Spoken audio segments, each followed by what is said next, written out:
The Alternative Dig Talk. Real issues, real talk.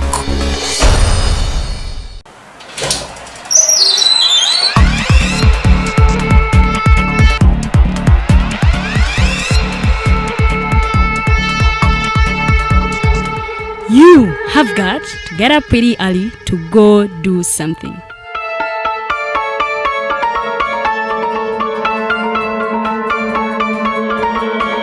We are the Alternative Dig Talk.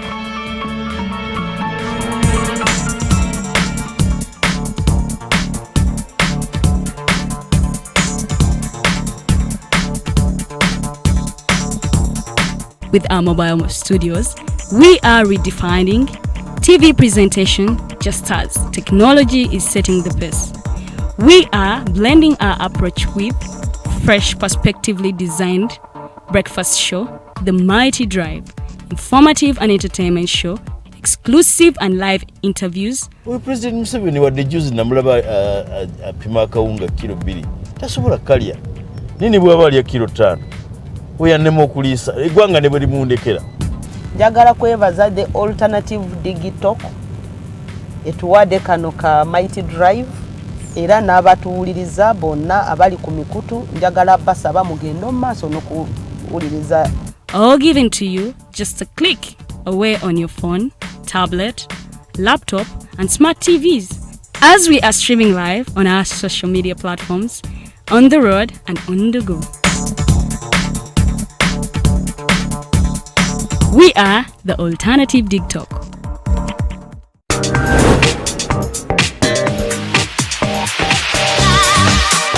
Jembadde itaita nsanze abasajja nga bagamba lwaki bala batukula Farida lwaki mukula abasajja omusajja baba tebamukudde asanyuka busanyu sinakuwa ssente kati bw'alaba nga tafunye kyayagala n'alowooza mbu wamukudde aba yazikuwadde oba tewamukudde. Okay, Lydian, lwaki mwagala abasajja abakulu? Nabo batwagala naye fetubagala lwakuba tubategekera future. Okay, tutegekera future wakiise. For more insightful topics, yes, keep it the Alternative Dig Talk. Real issues, real talk. Remember, Snap Talk airs every Saturday right from 6 to 7 with your girl Teddy Tenjo, but I never come alone. I come with the two beautiful girls. Farida Bikobere Farida, princess. Meanwhile, we have a new home. I'm super excited. What do you think of our new home, Farida? I love it. I just love everything. Yes, let's keep it the Alternative Dig Talk. Real issues, real talk.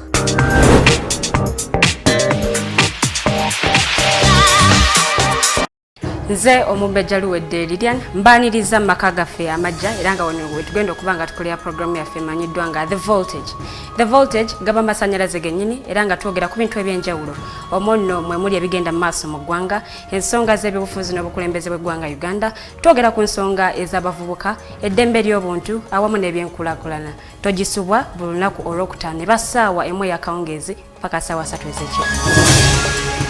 The Diaspora Link buli lwakuna sawa 11 paka sawa emu ey'olweggulo ye program gye tukuleetedde wano ku Alternative Dig Talk Uganda. Tugenda batutunulira embeera z'Abannayuganda baganda baffe bannyinaffe zibawangaaliramu mu mawanga ag'ebunaayira.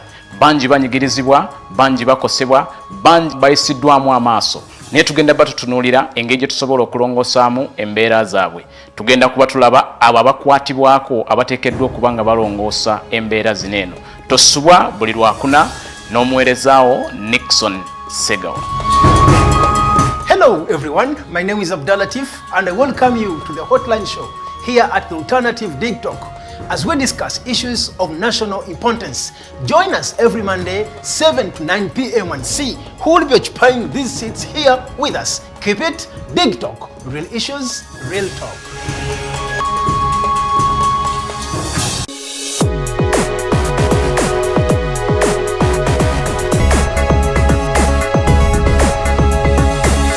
The Alternative Dig Talk.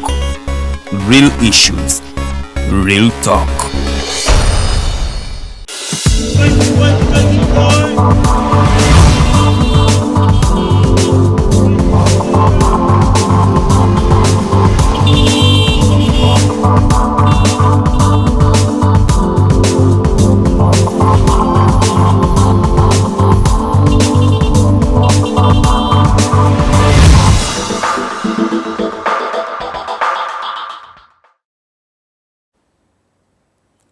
lunaku lwakutaano tubeera ku buwangwa n'ennono. Farida Bikobere Manya gange, very good morning to you all abali mu kutulaba. Manange njagala okubaaniriza nti programu yaffe yeeno entuufu.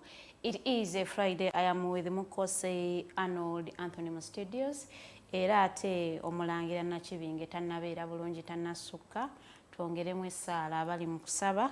Omulabe tamuli bulungi naye tusabe teri kitaggwa nakyo kijja kumala kiggwe.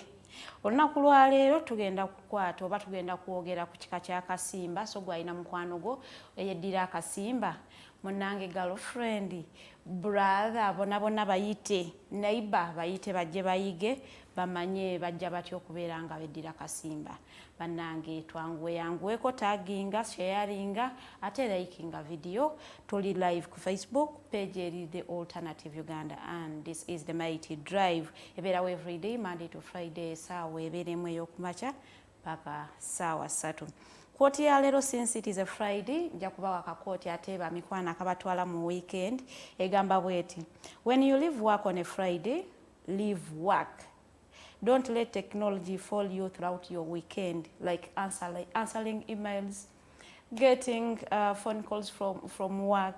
You will be more refreshed to begin a work week if you've had a break. Naye bw'okaringa emirimu gyo throughout the weekend, computer y'omulimu egenda naye waka n'okolera ewaka emirimu as if you have not had a weekend. Weekends are meant to refresh and rest and then to restart. So mukwano gwe atabera na weekend, actually weekend is there, but gwe tova ku mulimu okola throughout, you will not be productive at all. So don't let work go through your weekend. Technology atwonoonye nnyo nti ate amasimu g'otambula nago, emails oziddiramu ku simu, buli phone calls obikolera awo, Zoom meetings zafuka Zoom meetings. So bamikwano tufuneko time for me it is called a me time. Get time for yourself. Oberenga munango refresh nzeko, go swimming, go hang out, go do something. If you enjoy playing football, go and play football. Refresh your mind. A human being naye alinga ekintu kyakyo nabeeranga mmotoka naye akoowa. Sometimes emmotoka omuziraba ebadde tolina buzibu bwonna ne breaking down. Even a human being is like that. Oba tolina bulwadde okeera ku makyanga gundi bamutute mu ddwaliro ali ku kitanda nga badde nga tabadde mulwadde, because you have not been giving yourself time to kuwummula, to refresh yourself, to become productive. It's a Friday, sagala njogere nnyo ekika ky'akasimba kinene kijja kubanga kitwalira obudde bungi, so ngenda kuyita mwannyinaze Mukose Arnold Anthony ababuzeeko then tugende maaso. Neyanziza miners akoddeyo bakagwa abakateza amaiso n'ebiwaito. Ninze Mukose Arnold Anthony. Kyante erino era kyamukisa okubanga kibumba omwekendi aikiriza olwaleero twire twogera ku nimwe tubayemu ekigambo kirala bibiri bisatu era ife tukitwaliranga omukisa ogw'amaanyi olw'okuba nti twikirizibwa kibumba omu weekend badada baife mpewo okusinza ewo oba oyemereire bwekiriza mu mpewo, bwekiriza mu badada abo, bwekiriza mu kibumba omu weekend, gona amaanyi gwekirizamu agakusobozesa okubanga oli mulamu. Olwaleero ife tugebaza ino kuba bangi balamba ere nga bakalamu bagira okuwona kunkyeza nga bafiire balwaire bali ku bitanda. Eriyo n'oyo nga alina buli kintu ekyobugega kyoyidi ku nsi nga tasobola kulya, bamulemera ebika ebyemmere ebindi, aye bulina gye baleeta ogirya. Ekikusobola ku nti bwavu ozza busobozi aye nga woofunira osobola okulya. So kyona kyabayiza Katonda ewalina emikono alina ebigere, ensonga nkulu ino era y'amaanyi ino. Nga bategeeza omulangira Nakibinge K'Ekimbugwe omulwanyamuli omwiddukulu wa Kabaka Mwanga era omulabe tamuli bukalamu aye nga ife tuikiriza nti saala yona yesigala ku Alternative Digital onaaba omubona.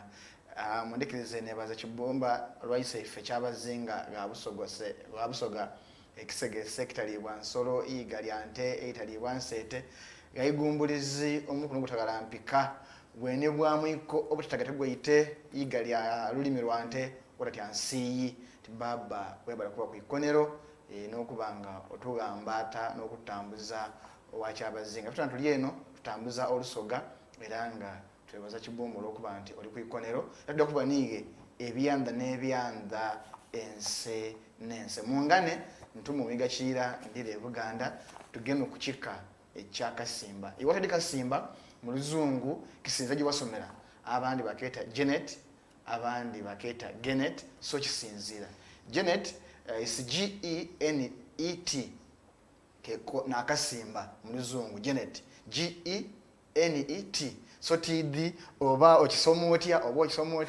naye nga abamu bakaita Janet abamu bayita Genet so it depends wasomera kasitime nga nze primary yo dakita Genet bw'oba wasomera ge Kampala Janet so kisinzira wasomera akasimba kasolo kali mu family ya kapa bw'okatunulira oyinza nti osanze kapa naye kalina omukira muwanvu ate gukasinga obuwanvu oba okategereza katono nnyo naye omukira gwako muwanvu era bagamba nti mu nsi yonna biri ebika 14 ebyakasimba oba spices of Janet oba Genet naye nga ebika ebisinga obungi ate kyewunyisa biri mu Uganda so ndowooza abakasimba muyogeyoge mu abasinga okuba ab'omulembe olwa mu nsonga so olwaleero kyekika tukyogedde mu luzungu nti ebisa ebisinga abaana bamanyi betuzadde omulembe guno ate tebayimanyi mu Luganda bayimanyi mu luzungu so tumuyambako nnyo oyo atamanyi Luganda nabuga kyekino ngoli yangamba I'm from Manke Clan kati nga bambi mukazi wa tamanyi Manke mu Luganda kyeki so tuyabo Luganda nti Manke yenkima I'm from Manke Clan so nsonga era gwe ali ku screen ndowooza okalabe kafaana bajja producer waffe kuba akulaga bwekafaana mu ndabika ey'enjawulo so tutandikirawo ndowooza abakasimba gwalina muganda wo mwanyoko wamama mulala simanyi girlfriend boyfriend neighbor simanyi wali omwerekeddeko ku mikolo ndowooza ke kaseera omanye oyo gwewerekerako ebimukwatako oba oliawo oyinza okuba nga oli wa Luganda naye nga obadde tokimanyi ayinza n'okuba nga ayagala wakasimba naye nga tamanyi wakasimba what is your name? I'm Arnold and I'm Farida. I'm fancy. Kati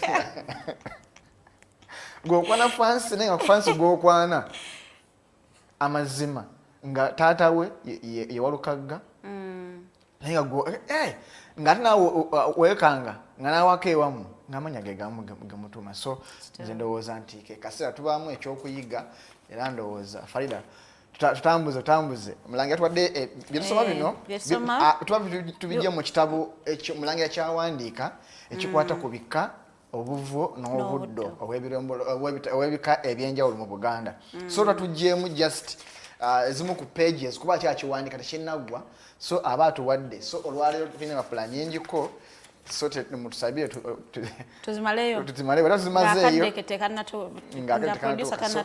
tujja kwogera bingi nnyo abakasimba akabbirongo abakasimba tebalya nnyama yonna ey'ensolo etugiddwa engo abakasimba bagamba nti jjajja waabwe ye kibyami oluberyeberye kibyami yali yeddira ngo kibyami yajja n'ekintu awo olwatuuka kabaka Kintu n'ava ennono n'agenda okuba ekibuga Buvvi kibyami bwe yatuuka e Buvvi n'aganja nnyo mu maaso ga kabaka Kintu teyalwa n'alonda kibyami okumusolooleza ssente ez'embuzi n'ente n'ebyennyanja mu mulimu ogwo kibyami mwe yayita n'agaggawala nnyo n'afuna n'amaka essese Kintu bwe yava e Buvvi okudda ennono kibyami ye yasigala e Buvvi ku mulimu gw'okusololezanga kabaka essente oba ebintu essese kati batugamba eno y'ensonga eyajja kibyami mu kika ky'engo mu kusookera ddala baali beddirango engo mu luzungu atamanyi ngo mu Luganda mu luzungu ye leopard so bwe bagamba nti akabbirongo omanya nti akabbiro kamwe is leopard so tukikola akabbiro bakyogera batya mu luzungu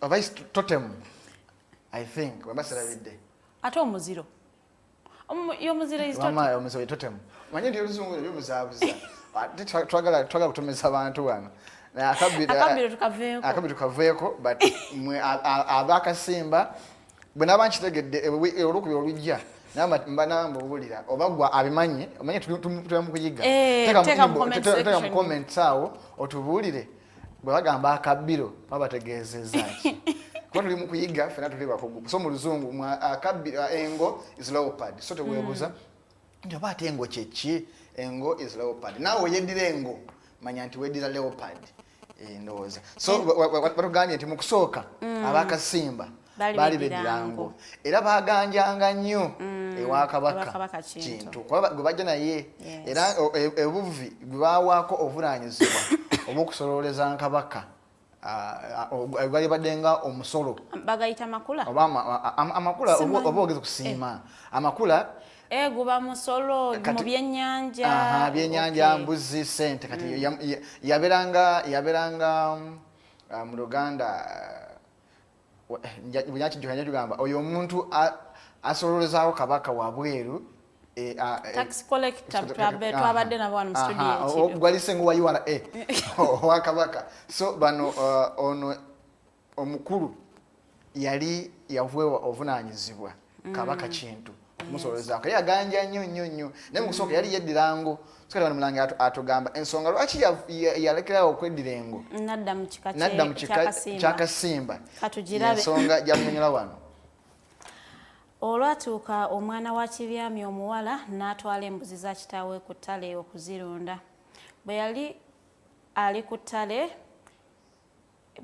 ku ttale eyo ng'alunda engo n'egenda ekwata embuzi emu n'egituga omwana omuwala bwe yagiraba n'akuba enduulu engo olwava ku mbuzi n'egenda egwira omwana omuwala n'emutaggulataagula n'emutta kibyami n'abantu abalala abadduukirira enduulu bagenda okutuuka ku ttale basanga engo ng'emaze okutta omwana n'embuzi kibyami bwe yalaba engo kyekoze ne yeelayirira nti engo gye mbadde mpitanga muganda wange ejjidde netta omwana wange n'embuzi sikyajjeddira nze nja kweddira kasimba akabadde akabbiro kange era okuva ku nze okutuuka ku bazzukulu bange tewabanga ali ennyama oba ensolo yonna etugiddwa engo kibyami n'abazzukulu bwe batyo bwe baafuuka abakasimba kati gwe wakasimba obadde weddira weddiza kasimba naye nga tomanyi lwaki okeddira bwe nga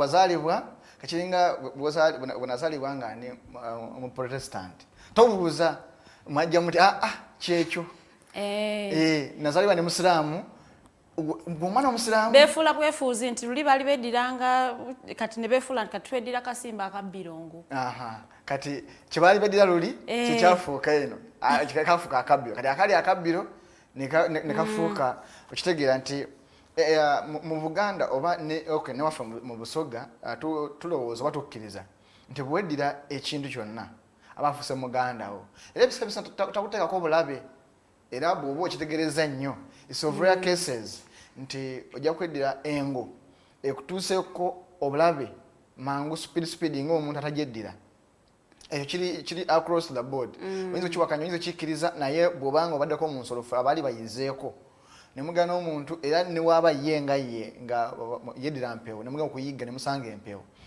weekanga nti eyimirira bwesanga oyo agyeddira nga kituufu agyeddira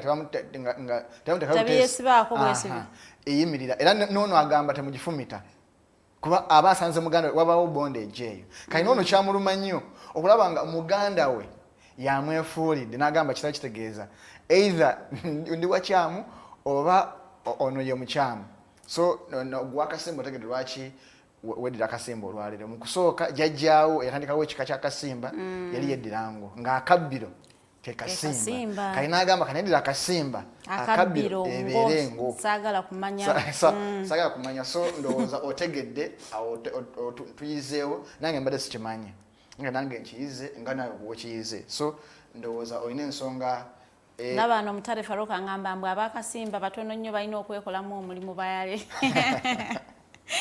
Naisi batono. Lwa gwinzi tubamanyi. Nze nakizudde. Nabane sopola zino banji. Naye tebemanyi. Oba tebamanyi nti bedi akasimba. Anti kyekyeŋŋamba nti no. Oyinza okuwa erinnya. Notamanya. Kito. Nti kyekika kyange. Jugira amanya agamu gafaanagana ogenda bwoti nga osange eno ne baba akuwadde erinnya lyako jjaawo togwayo eyo naye ng'erinnya oli oliyina. Kati ffe kinga waffe Busoga nti ojja kwesanga omwana for example baana abawala nga jjajja wange azaala maama mutumye erinnya ly'omwana wange ne maama wange nemwagala ne mutumye erinnya ly'omwana wange naye nga si wa kika ekyo nosanga mu kika kyaffe nga mulimu ebikanga 6 eby'enjawulo.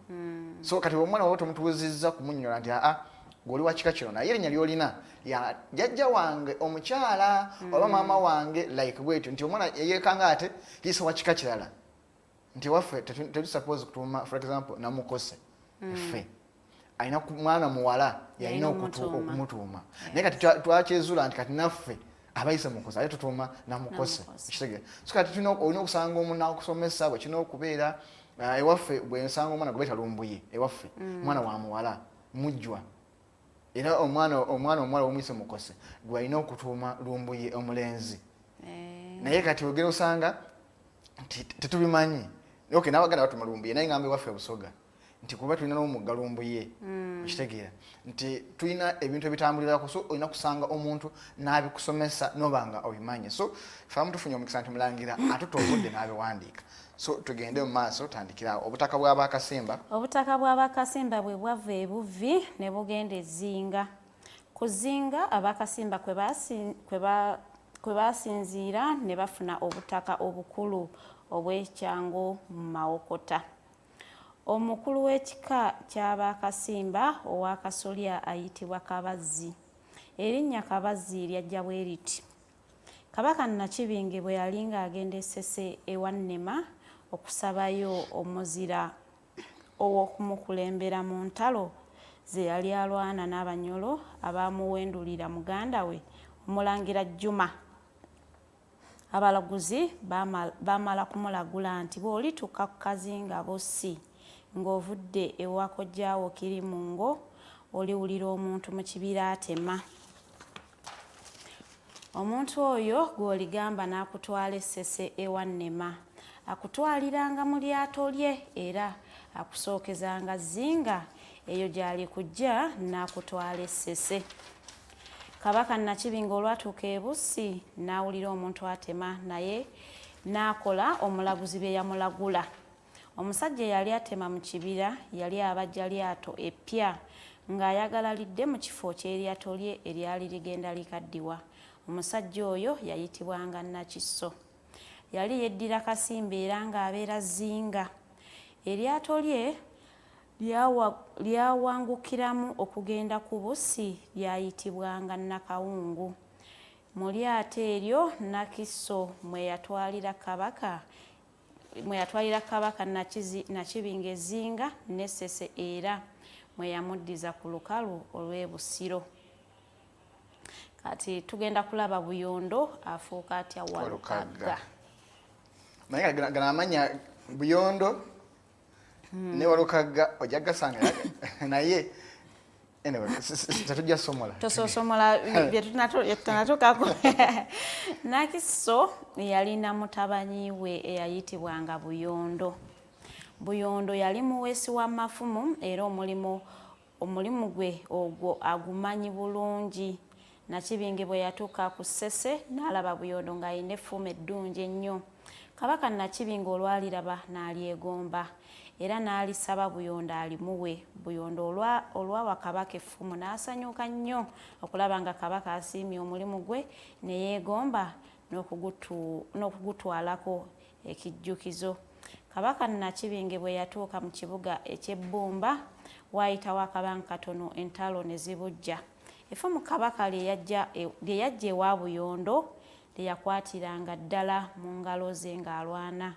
Lwali lumu Kabaka Nakibinge Abanyolo ne bamugoba n'agwa mu bunnya obwali busimiddwa okutta embogo. Mu bunnya obwo Kabaka yagwamu n'effumu lye era wansi gye yafiira nga tewali amanyi gyagudde.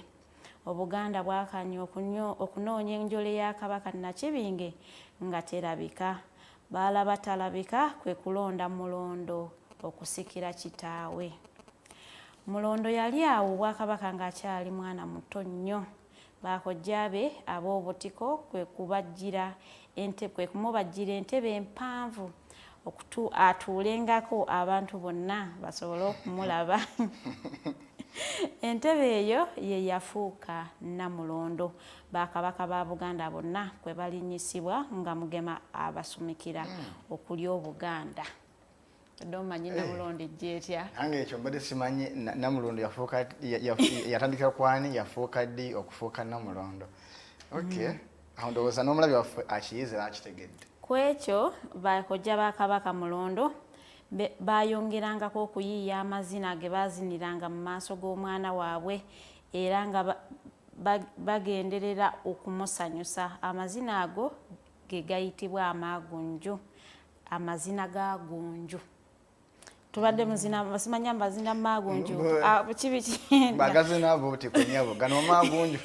Sinzikatali baba amaagunju. Gano amaagunju agazinira abo butikonyabo gano amaagunju. Tabimbako. Kyaka nabyerabira. Era tusobola kubijjukira okuyimba wayitanga y'obuyitizi. Na buli kati amazina gano ab'obutiko bazina ewa Kabaka n'ewa Gunju. Kabaka Mulondo bwe yali ng'alamula Obuganda ne wabaawo omusajja omuyizzi n'agenda mu nsiko okuziga ensolo. Omusajja oyo bwe yali atambula mu nsiko n'atuuka ku bunnya Kabaka mwe yagwa. Bwe yatunula wansi n'alaba effumu n'amagumba g'omuntu. Olw'okwagala effumu omusajja oyo teyalwa n'akka mu kinnya n'alijjayo n'agenda nali ewuwe. Omusajja oyo bwe yamala okwerondera effumu eryo n'ayitanga nalyo bulijjo. Lwali lumu bwe yali ng'atambula n'asanga abazina amaagunju. Omusajja bwe yalaba amazina mu ngeri etali ya bulijjo naye n'asembera kumpi abeetegereze. Mu bantu abaali bazina amaagunju mwe mwali abaali bamanyi effumu lya Kabaka. Olwaliraba ng'omusajja bamukwata nga bamutwala eri Katikkiro nga bamussa mu nvuba nga bamulinza lunaku lwaneewozaako. Omusango gwe baamusibako gwa kutta Kabaka Nakibinge. Abantu kubanga effumu abantu bagamba nti lyerikakasa obutemu bwe. Olunaku bwe lwatuuka omusajja n'atwalibwa mu masengere okuwoza. Bwe yawoza n'annyonnyola bulungi ng'effumu bwe yalironda mu kinnya era nga bwe yalabayo amagumba g'omuntu. Katikkiro bwe yawulira atyo n'alonda abantu n'abasaba ku musajja eyalonda effumu n'amulagira abatwale ku kinnya kye yalirondamu. Ababaka bwe baatuuka ku kinnya ne balaba wansi amagumba ne bakkayo ne bagaggyayo ne bagatwalira Katikkiro. Abaamanya Kabaka ennyo ng'akyali mulamu bwe baalaba ku kiwanga kye ne bategeera nti ago ge magumba aga Kabaka Nakibinge ddala kuba yalina omuzigo mu mannyo ng'ate n'amannyo ge gaali gantalaga. Akawanga nkitegedde naye kyeŋŋamba owakazigera asigala omulaba nti akyalina akazigo ke mbalimanyi obulabanga eddibu because akazigo no ebiseera bisinga anti kati juga amannyo magumba kituufu kati nago tegavaako mangu era gasigala muvaamu ennyama bbiri gamu oli avaamu naye amannyo gona gasigala nanti amannyo ge gaali gantalaga kati ng'osobola okulaba kati omanya nti kazigo then eno ntalaga naye kyensinza okwagalako wano nti ebiseera bisinga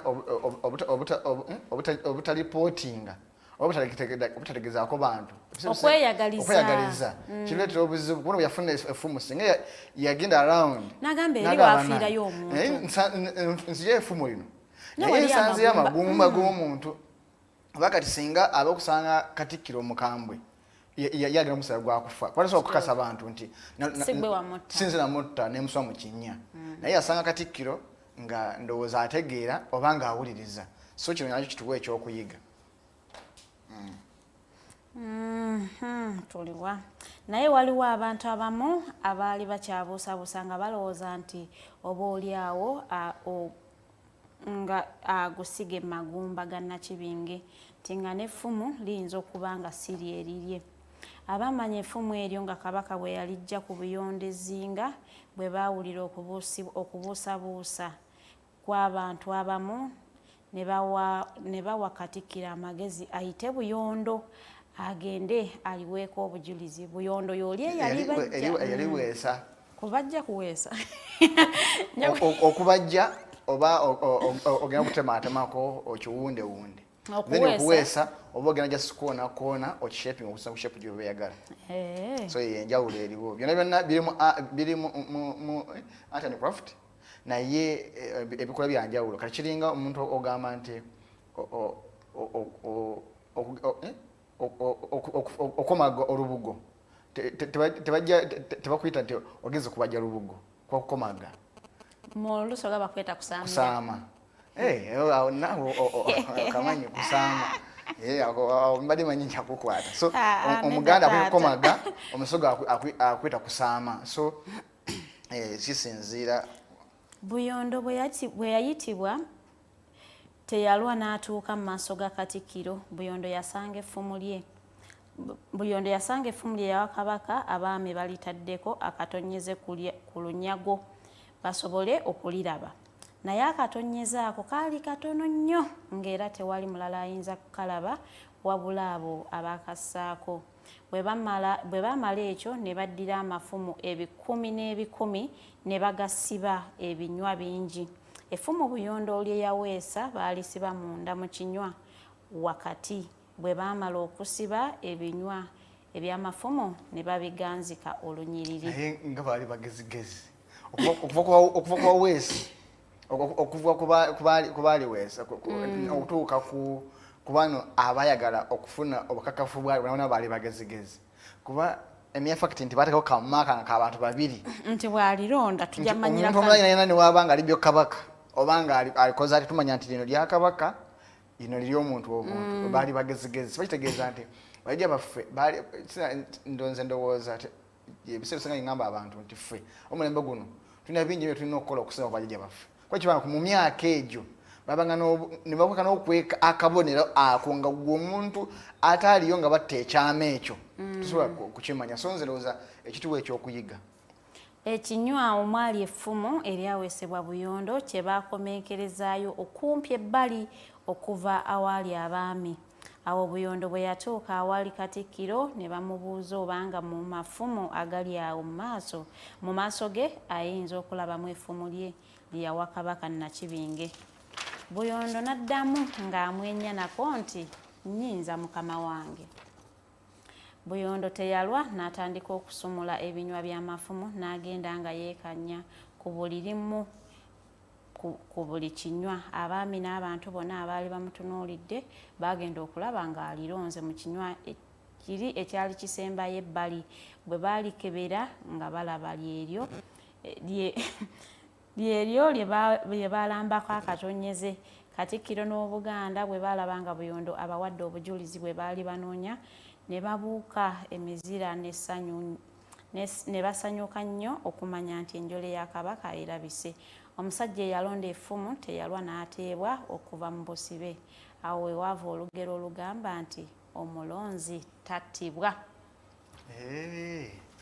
Mbadde simanyi olugero we lwava. Nze mbadde manyi omulonzi taba mubbi. Bwe twageresanga. Anti kyekyo kyerondera taba mubbi. Kyo kitegeeza tojja muboneza olwokuba yalonze naye kisinzira bw'oba olipootinze. Ne baba siripootinze. Kati kisinzira eri okubanga babadde bakinoonya wakyukana mu nnyumba yo oba okitegeera ne balanga bannanga tonya kino tonya kino osirisi kati awo oba ofuse mubbi wako oba mubbi naye bw'okironda n'ogenda ogamba bannange muli awo naye wali nonzeewo ekintu bwekiti naye ab'emulembe guno asobola okulonda akadde n'akwira n'agamba nalonze akadde oba n'agamba ku poliisi kino akakadde nawe bakalipootinga nabadde ndaba komenti kati gwajja okugamba nti kako oba olina bujulizi ki olinga agamba nti watyanga obadde oli ku airport ne okiriyalinga n'okwata bag etali yiyo ngezi bezifadde zifaanagana ziri wamu n'okwatira yo n'ofuluma nayo ng'otuuka eno ng'erimu dollars njerere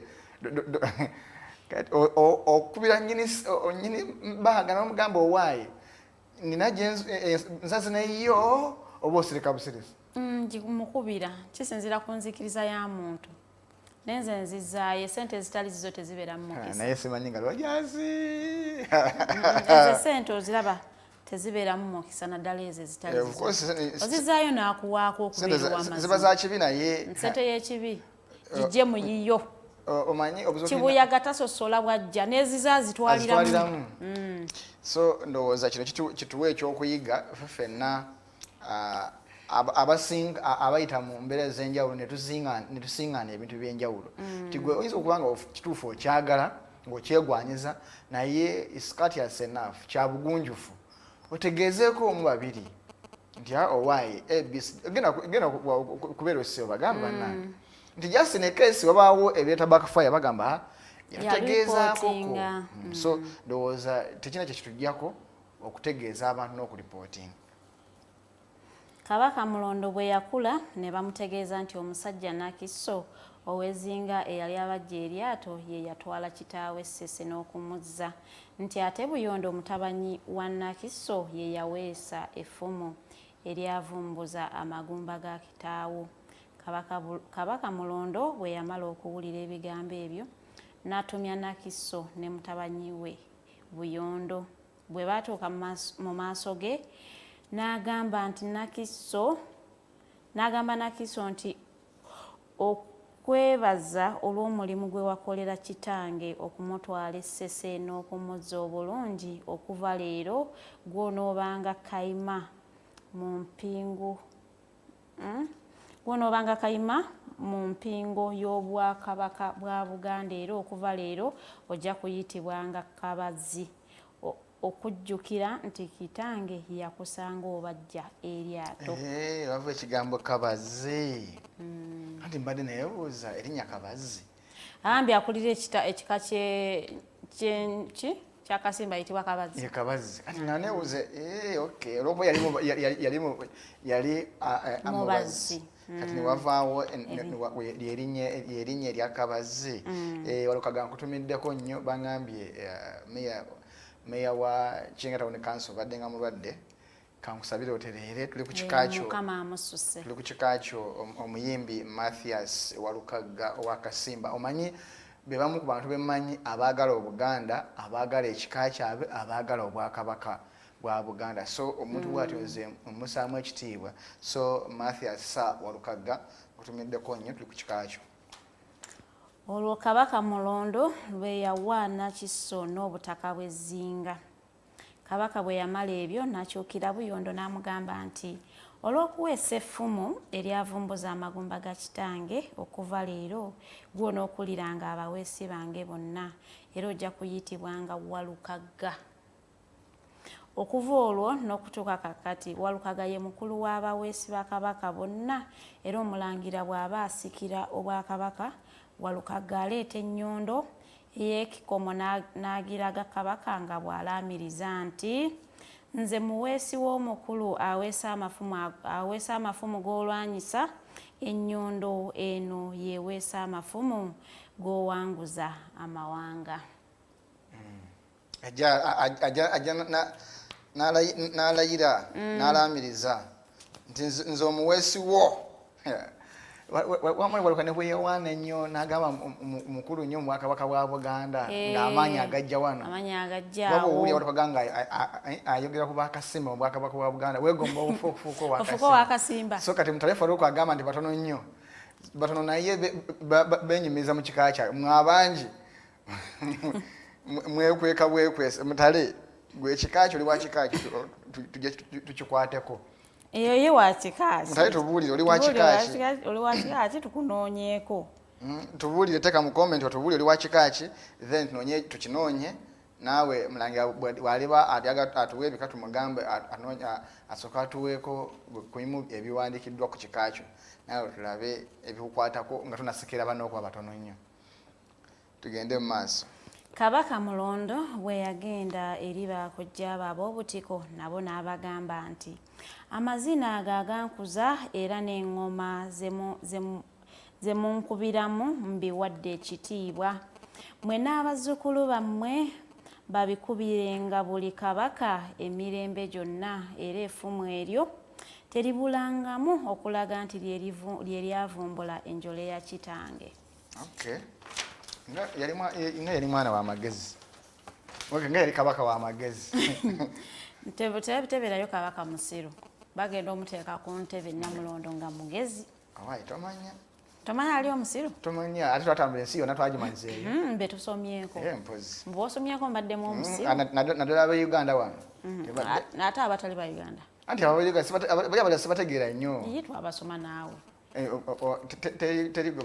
Teri gwe nimba history atulimba. Oba yali Sundiata Keita Meita oba yali ani ambo mbu family bagitayo ne bagita ne bagwawo abagirumba kati ye abalumbaganya bamusanga mulema yali crippled ne bagamba kati ekitagasa tutakyaki kati bamulekawo nga bamanyi balesewo ekitagasa but then he later gained his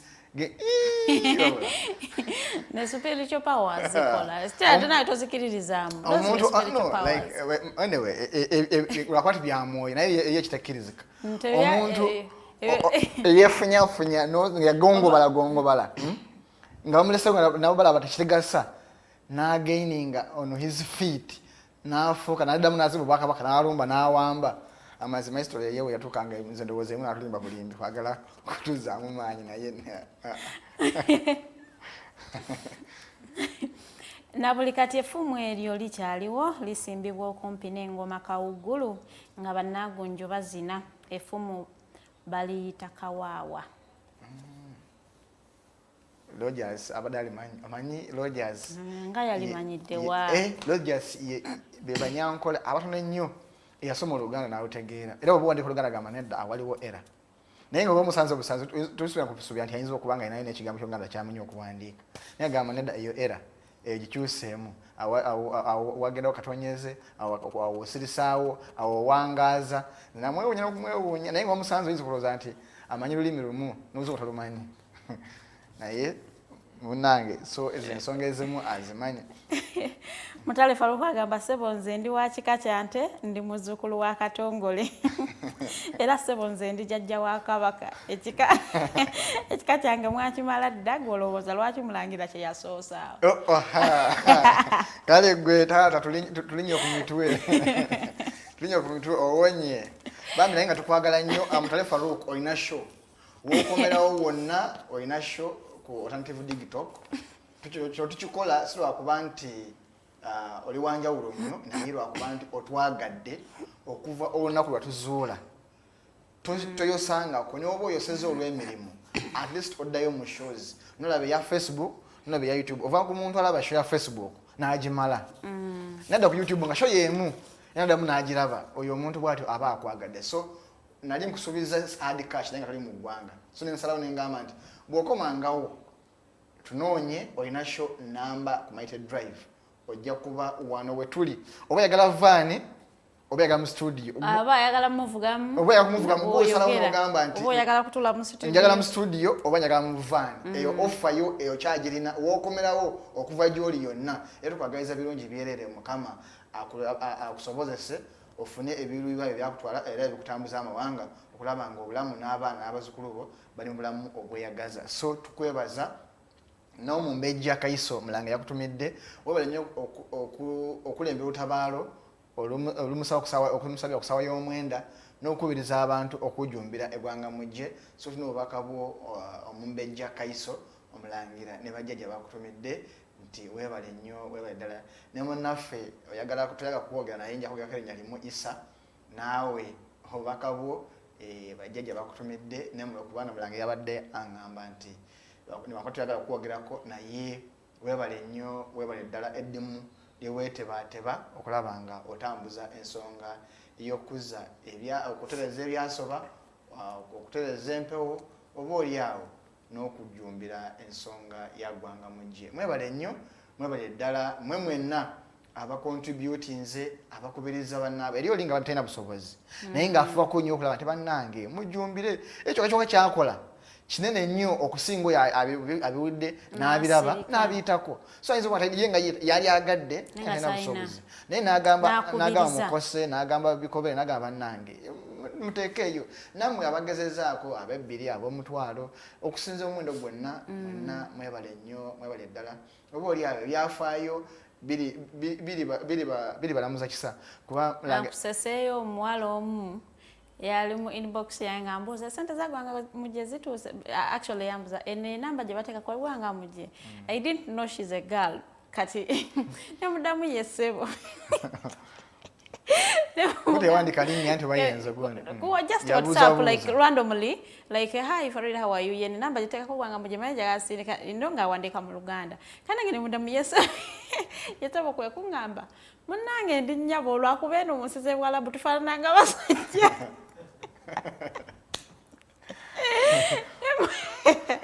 yali just fun nenga bambi abali mu nsize bwalabu tumanye embeera gye mukolera mmwe bale kuddumbira gwanga muje mukama ate abasasule mu kyemusinga okwagala ababosi bakayufu naye omuntu omu yaddangamba nti ng'abantu baagano bwe bayisa abakozi there is no difference neri mubeera bakozi bawaka nti ekyenjawulo ekiriwo nti eri olinnya nnyonyi n'okolera ku mawanga mumbeera gy'oba tomanyidde gundi omukungu okuva mu affairs agamba so okutereeza abantu batandike ne wane ewaka bwoba olina omukozi ewaka omuyisa bulungi nga tolina complaining oba naawe woovaayo eri n'ofuna maid naawe omuyisanga bwe bakuyise bwalabu ne omukyala Agnes Igoye of Internal Affairs amyuka abakulira akakiika akalwanyisa okukusa abantu yatugamba nti tewali njawulo gwe sooka odda waka otunuulire omuntu akuyambako awaka omuyisa otya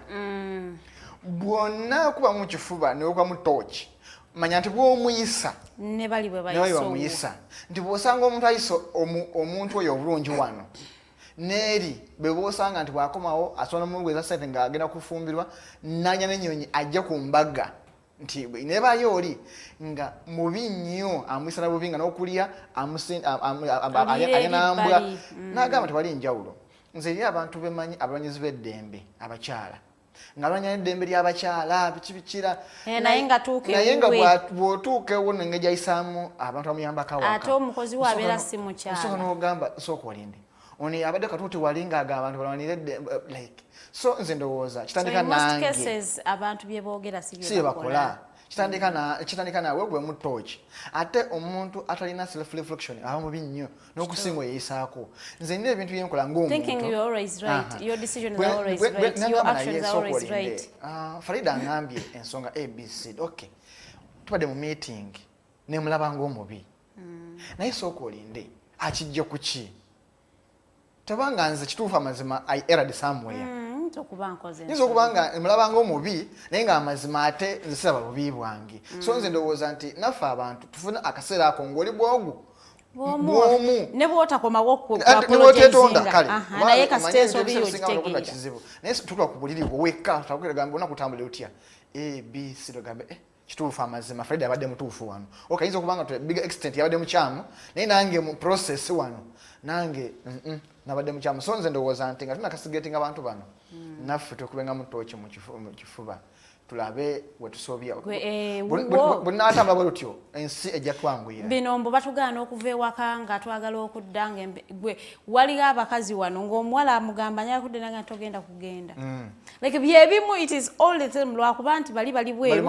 gwe oli wano nti wagana omwana kimubeerera kyangu oba okutambula because ali mu nsi ye kyangu nnyo n'olulimi alutegeera sente zo nagamba kangende naye wamugyako passport wamugyako buli kimu wano teyeetaaga documents kutambula naye wali isenga wadenya passport ye yali badde agamba okay kansete nakasente kange myezi 3 banampa omusaala ntambule ngende ne wano tulina abantu nga omukozi amala emyezi 6 tafunanga na musala naye tafunanga na budde butuula naye kumugamba ate ne bwayagala okugenda kayanaga tugenda genda. It is all the same. Osanga omuntu ng'akyusanya abakozi. Every now and then you ask yourself, there must be a problem. Lwaki gwe okyusanya abakozi? Lwaki gwe wa abakozi tebawangaalawo? Tugambe mbwe abakozi be balina empisa embi gwe buli gw'oleeta Mukama yakuwa. Gwe mutuufu. Gwe buli gw'oleeta olina omukono omubi ogwa ku mukyamu. There must be a problem. Tuyakubenga muto ekitugambe.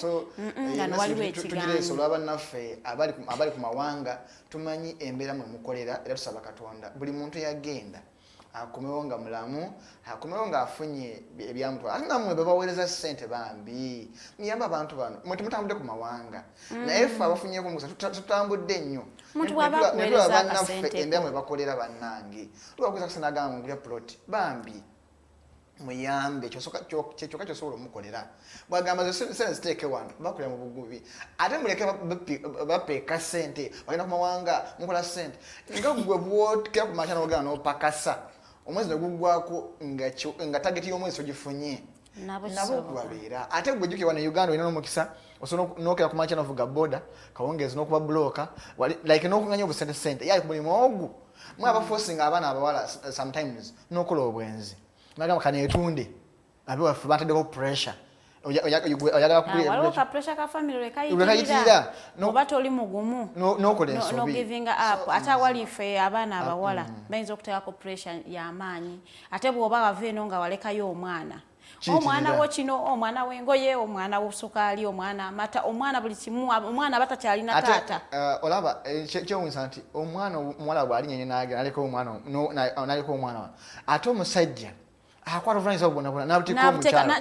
neweebuuza nti singa omukyala abadde ali wano nga n'omwana ali wano tewali balabiridde so nze ndowooza nti bannange tuleke kufuuka bisajjasajja naye tube bavunaanyizibwa nti bwe zikubula nebazimubula ate oli afulana za mwezi ate abamu bafuna n'obusere buto nga alina kunganya myezi 3 asobole okuweereza okufisaako naye bwe namuteka ku pressure buli mwezi mutusonyiwe tuyitiddeyo buyitizi naye kituluma kuba twogera nabo tubasisinkana tubawuliriza ate mu mawanga gonna si bali mu Buarabu si bali mu Buzungu bonna bali mu mbeera y'emu ekyenjawulo nti mawanga gakyuka so bannange tubeemu ak'obuntu let's be human enough fe wano Alternative Digital tubuulira oba tugamba ak'obuntu bw'oba teweesize maama wo bw'oba maama wo taliiwo at least esente mwanya okwo bw'alizirya ziriba zigenze mu kika naye bw'oziwa boyfriend n'azirya kiruma nnyo naye ate n'omusajja essaawa yonna omusajja akuswaza si kirungi kukwata ssente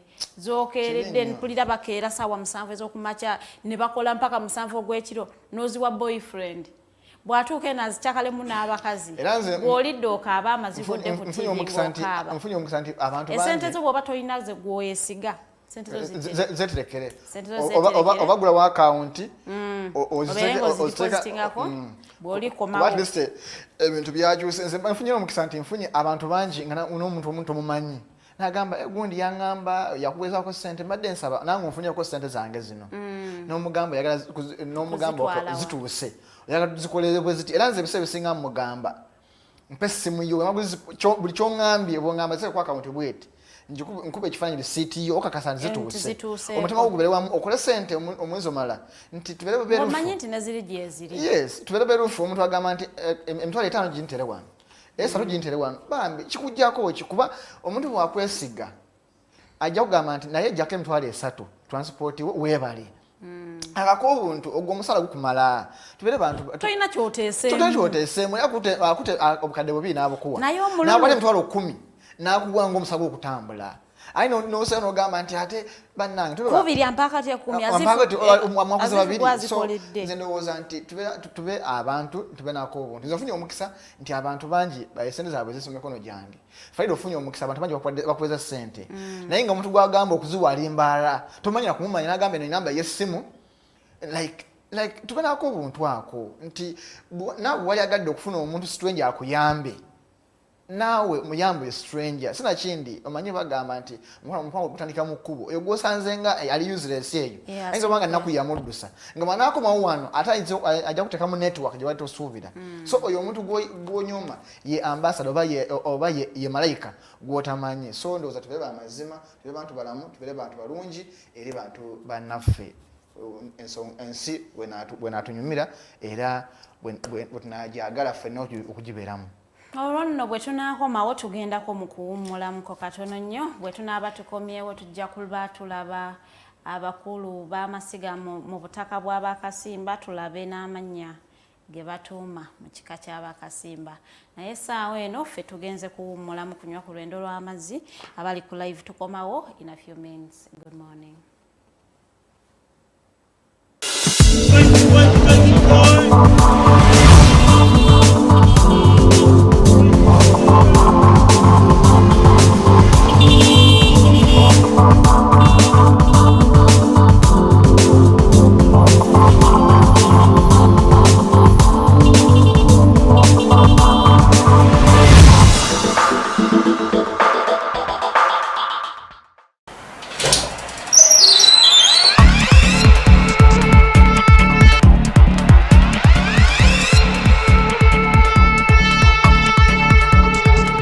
You have got to get up pretty early to go do something.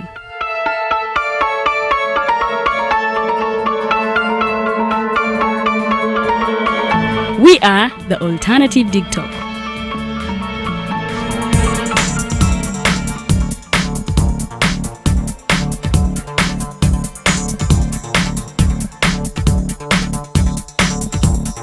With our mobile studios, we are redefining TV presentation just as technology is setting the pace.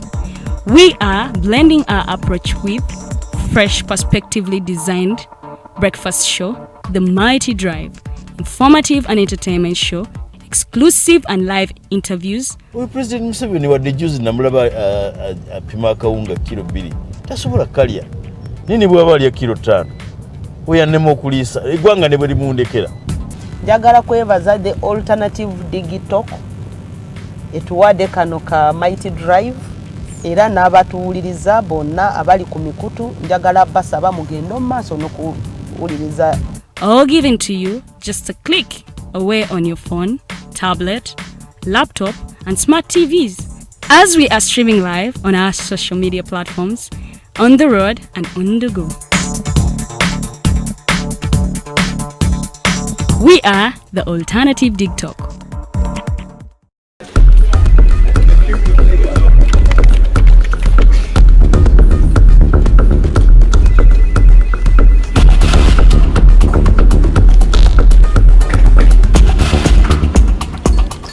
Are you guys ready? Okay, let's serve Uganda.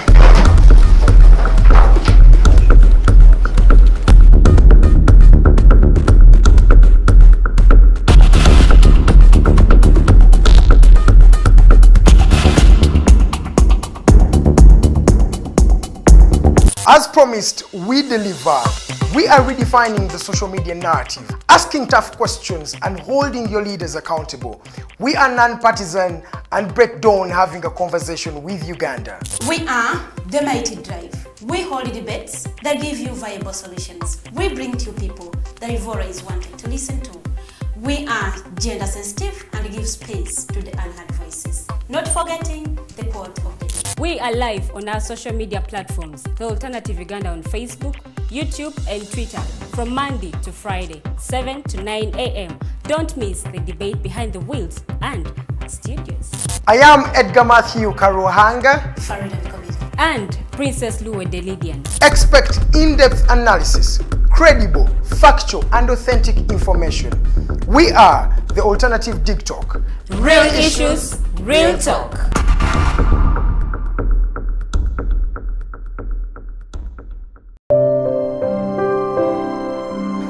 Hey Ugandans, I'm Lieutenant Colonel Dewa Kiki, the Deputy Defense Spokesperson and actually the Deputy Spokesperson for the Uganda People's Defense Forces.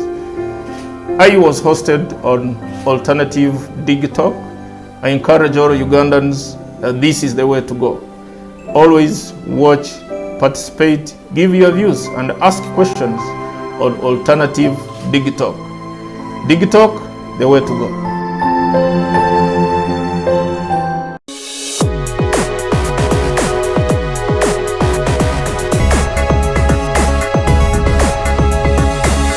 The Alternative TikTok. real issues, real talk.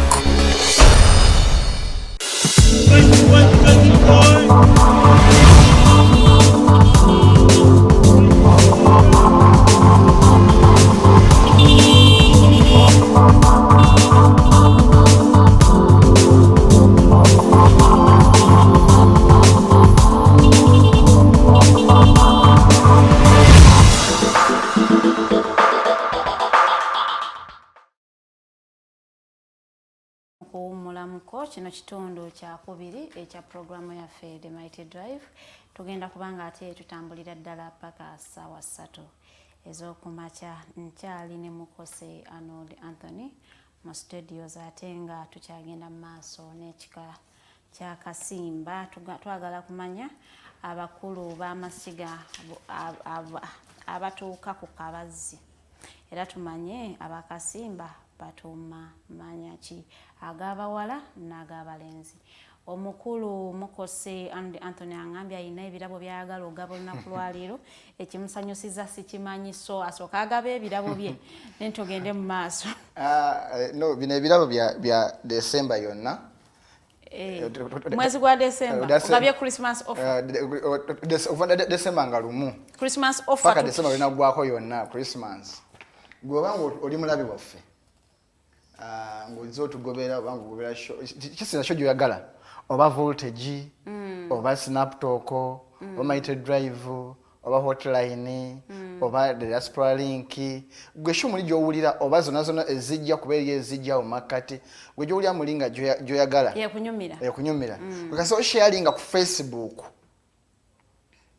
ngoli nadala bali Uganda no sharinga ku Facebook shares 10 data wa 15 kasa osharinga kasa ufano ne batulaga nti tuwezeza shares 10 fenga kuba tulina system etulaga nti yasiyaze 10 yasiyaze nkaaga feka socialinga 10 ogena mu inbox ya page gwekasoka kasatu obuziwezeza fenga tudamu tukebera olugamba show eno na sharing yabade live oba okanagirabye nenye sharinga nempeza 10 fenga tudayo tujikebera butumanya ntiweza 10 ngoli Uganda ofanda data 15 then gwa a commenting ata aliye bwero wa Uganda yeta share kati jukira data wa like okufuna data yobuzibu anafuna data oyo naye bwabanga ino omuntu gwa ino wa Uganda aso sharinga natuwa enamba y'omuntu wa Uganda nagamba ono mumuwe naye nga tumuwa then gwo commenting neba 100 oba neba 200 oba neba 300 ofuna mutwalo gasa comment yo ebanga ye namba yo 10 10 bibiri bisatu bitano like that nawo ofuna mutwalo December yonna abantu bagenda kutula balinde 10 bana bachadda mu commenting Muno ajja kutula ne comment yagamba why ali kati buli ota commenting era zesiba kati kiba kitegeeza alinda kyenda mwenda agenda commenting aliwe yamusoseewo kiba kitegeeza kyolina okukola buli anyumya ku mboozi eyo omuddamu alo respondinga ng'oweza ennamba before you know it nga ate obadde weekyenda kinamu musanvu guwe 10 oba kitegeeza so owa 10 bibiri bisatu olina omutwalo gwa sharinga n'oweza shares 10 nawe ne 5 nga za data nga tubebaza tetulina sente nyingi naye tubebaza kuba mutubereddewo mwako mulamba nga mutugobera nga mutwagala so kalinga kubaddiza omanya okuddiza gwa mwoyo ate okuddiza tulina kuba mugagga naye gwa mutima awo nno abakolanga obulango nga bagamba bannanga ab'e Kampala Masaka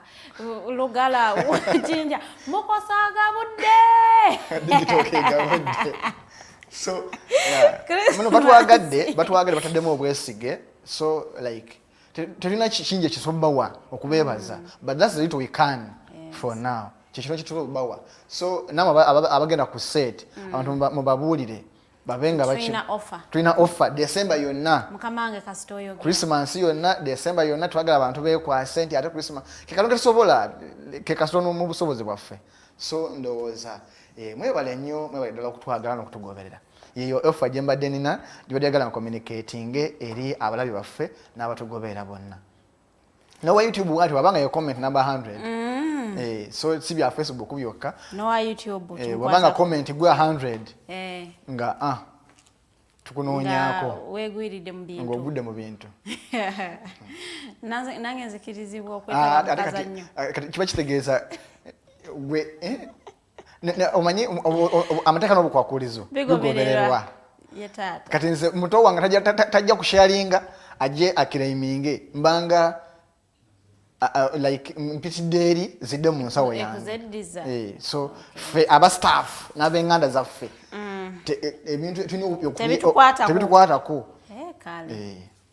Bano be bakulu b'amasiga abatuuka ku Kabazzi. Asooka ye Walukagga, ekibuga Butambala.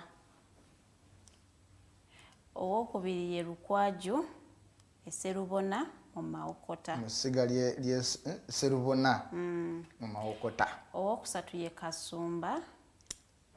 Bakasumba babeera bakasimba. Kati obadde okimanyi.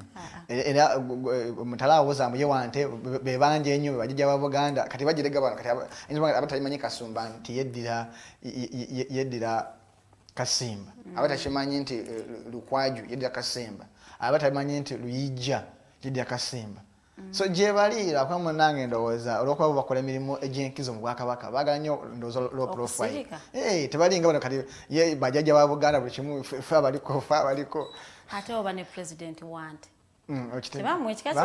Kika kyante ate mukulu mu kika ekyo. Ate mukulu mu kika ekyo. Nesimanyi oba abaye tebakimanyiiko. Oba akikadde ne Mutale Faruku omukulu wa Moyo akika. Akikadde embuga Mutale Faruku. Obadde okimanyi nti ye president wa kika kyente nti baakimuwa. Oba gwe obadde olowooza gweka jjajja wa Kabaka. Luyijja ekijjwa maggwa Musingo. Kasumba abadde wa Bujjaju mu Buddu. Ate owokutaano ye Mafutabirye. Mafutabirye. Ekanyonyi Mugomba. Eyo mbadde si byanko waliraboko? Mafutabirye. Nenge Ekanyonyi manyiyo. Naye Mafutabirye manya gangero gano galabika. Ate owomukaga ye Kiyemba Ezinga mu Busiro. Ne Kiyemba naye bulijjo wa Kasimba. Okay. Awo nange nkitegedde. Emirimu gy'abakasimba emikulu ku Kabaka giri ebiri. Ogw'obukulu bw'abaweesi ogukolebwa Walukagga ne abakasimba be baali mu bwami obwa Musaale mu mpingo ya Kabaka Arnold. Empingo be bakulira amaato Kabaka gata like ngabagamba nti marines bebo kati Kabaka baba wakutambula ku mazzi juke eri waggulu yaba wawosa eryato so kati na wano ne babanga empingo bebo abavunanyizibwa ku ntambula ya Kabaka ey'oku mazzi zempingo. Amanya agatera okutumwa abakasimba. Mutala ina kyakugambye. Munedda oyo muchwezi. Mutala abuuza ate bw'awandika comment 10. No, kyatufa. Kasa efuka ye 10. Oba wandisa bibiri kase omanyi kashwa nti eyo ye 10. Tukuna akobuzo okutanga December nga lumu. Kefa ngamba bajajja ba Buganda bakasimba banchi masivante temutabula bintu. No, oli yewanyi. Okitegeera. Fetumanyi mama wa Kabaka wanchima. Naye no bagamba nti abente no mutuufu kuba ne omanyi obwakabaka bwa Kabaka yidde kika kya mama we. Ate bakabaka abenjawulo bavudde mu bika ebyenjawulo. Okitegeera. So mutale mutuufu ye jjajja naye jjajja wa Buganda nayinza okubanga si aliko kati oba okitegeera. Ate n'ekirala weebuuze Kabaka Muteesa yali wa kikaaki babanga yali wante tukitegeeza Kabaka aliko jjajjaawe yali wante so kiba kitegeeza nti byonna mwena muba batuufu okusinziira anga omuba olabidde ensonga zino. So tugenda kutunulira amannya. Mukulu Keefa agamba empingo ly'eggye lya kabaka ery'oku mazzi so si ntambula ya kabaka toyanza webala tulungamya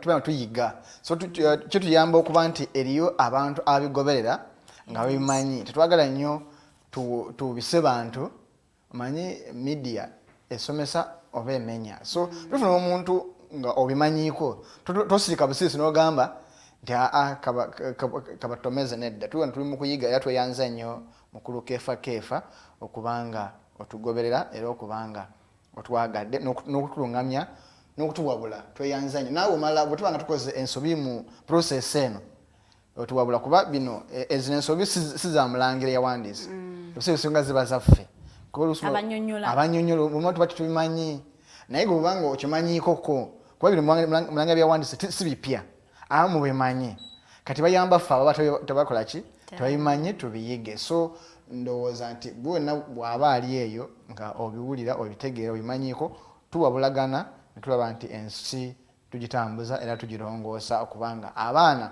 basanga ebintu bino nga babimanyi mu butuufu bwabyo so tweyanze nnyo tweyanzege. Amannya agatera okutumwa abakasimba ge gano. Makayaga bannange omuwala abannakawungu in fact kansome abawala osome abalenzi. Okay, Makayaga, Nakawungu, Buyondo, Nakimweru, Segonja, Naluwoza, Mazinga, Nandagire, Mabuzi, Nakayemba, Kiyemba, Nakiyemba. Nakiyemba Joani oli wakasimba. Nange bujemba Nakiyemba Joani nkutumiddeko awo. Tumiddeko mwana wa mama. Gayaza road awo mwana wa mama. Yadda akalulu kati kakola bulungi naye.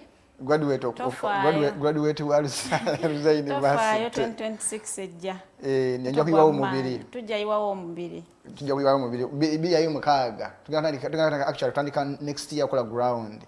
So Nakiyemba noonyako tandika okukola strategy. Manyi naze tulabenga tweddiza constituency eyo tushikire abantu bekawempe ku division oba kuno tujja kujja ku KCCA straight. Mazzi tubazo ngambye enjawulo y'okubajja n'okuweesa eriki okubajja kuba kwa miti okuweesa kuba kwa byuma. Nanti ndano Keefa ngamba n'ekirala baweesa kyuma ne babajja olubaawo. Kina gambe luli nti okubajja jiba miti kuba ogenda ogibajjako then okuweesa kuba ogenda to mold like okukibumbabumba nga okikoona so kwe kuweesa ate abakola ensuwa ebibi bakola bati nabo babumbi. So ekyo ndowooza nakyo tojja kukimbuuza nti ate abo mbamanyi. Netuba ne mazzi nenamazzi kyakulumbye kirungi mazzi naye kati nolituma mwana muno kirungi mazzi so kwende naye mbaziira mbadde manyi abakojja wange wanyonyi naye abaana batumba maziira. Okay fine, ekyo mbadde simanyi kyo kitegeeza si buli mbaziira kati mbadde mbesibako bambazanga mbayita bakojja bange naye kati kyange yo ne bambaziira abakasimba kati n'okusobola kakasa nti mbazira ogwawa ate era si buli mbaziira nti naawe obakojja wange nze mbaziira gwensinga okutegeera ennyo abawana kinsige so kati bambazira abaŋŋaali ab'obusanke muli bakojja bange naye bamama bange abo mbakuba ekiggwo naye owaana kinsige ye sitewaanirako ddala kuba munnange bebanyonsa lyebbeere erinyonsa okuva ekyaggwe. So ne tuba ne bakulu mpagi bakulu mpaji naluwo mbazira naluwo bakulu mpaji nababazi then tuba ne nampuuma kubanja mpingu jero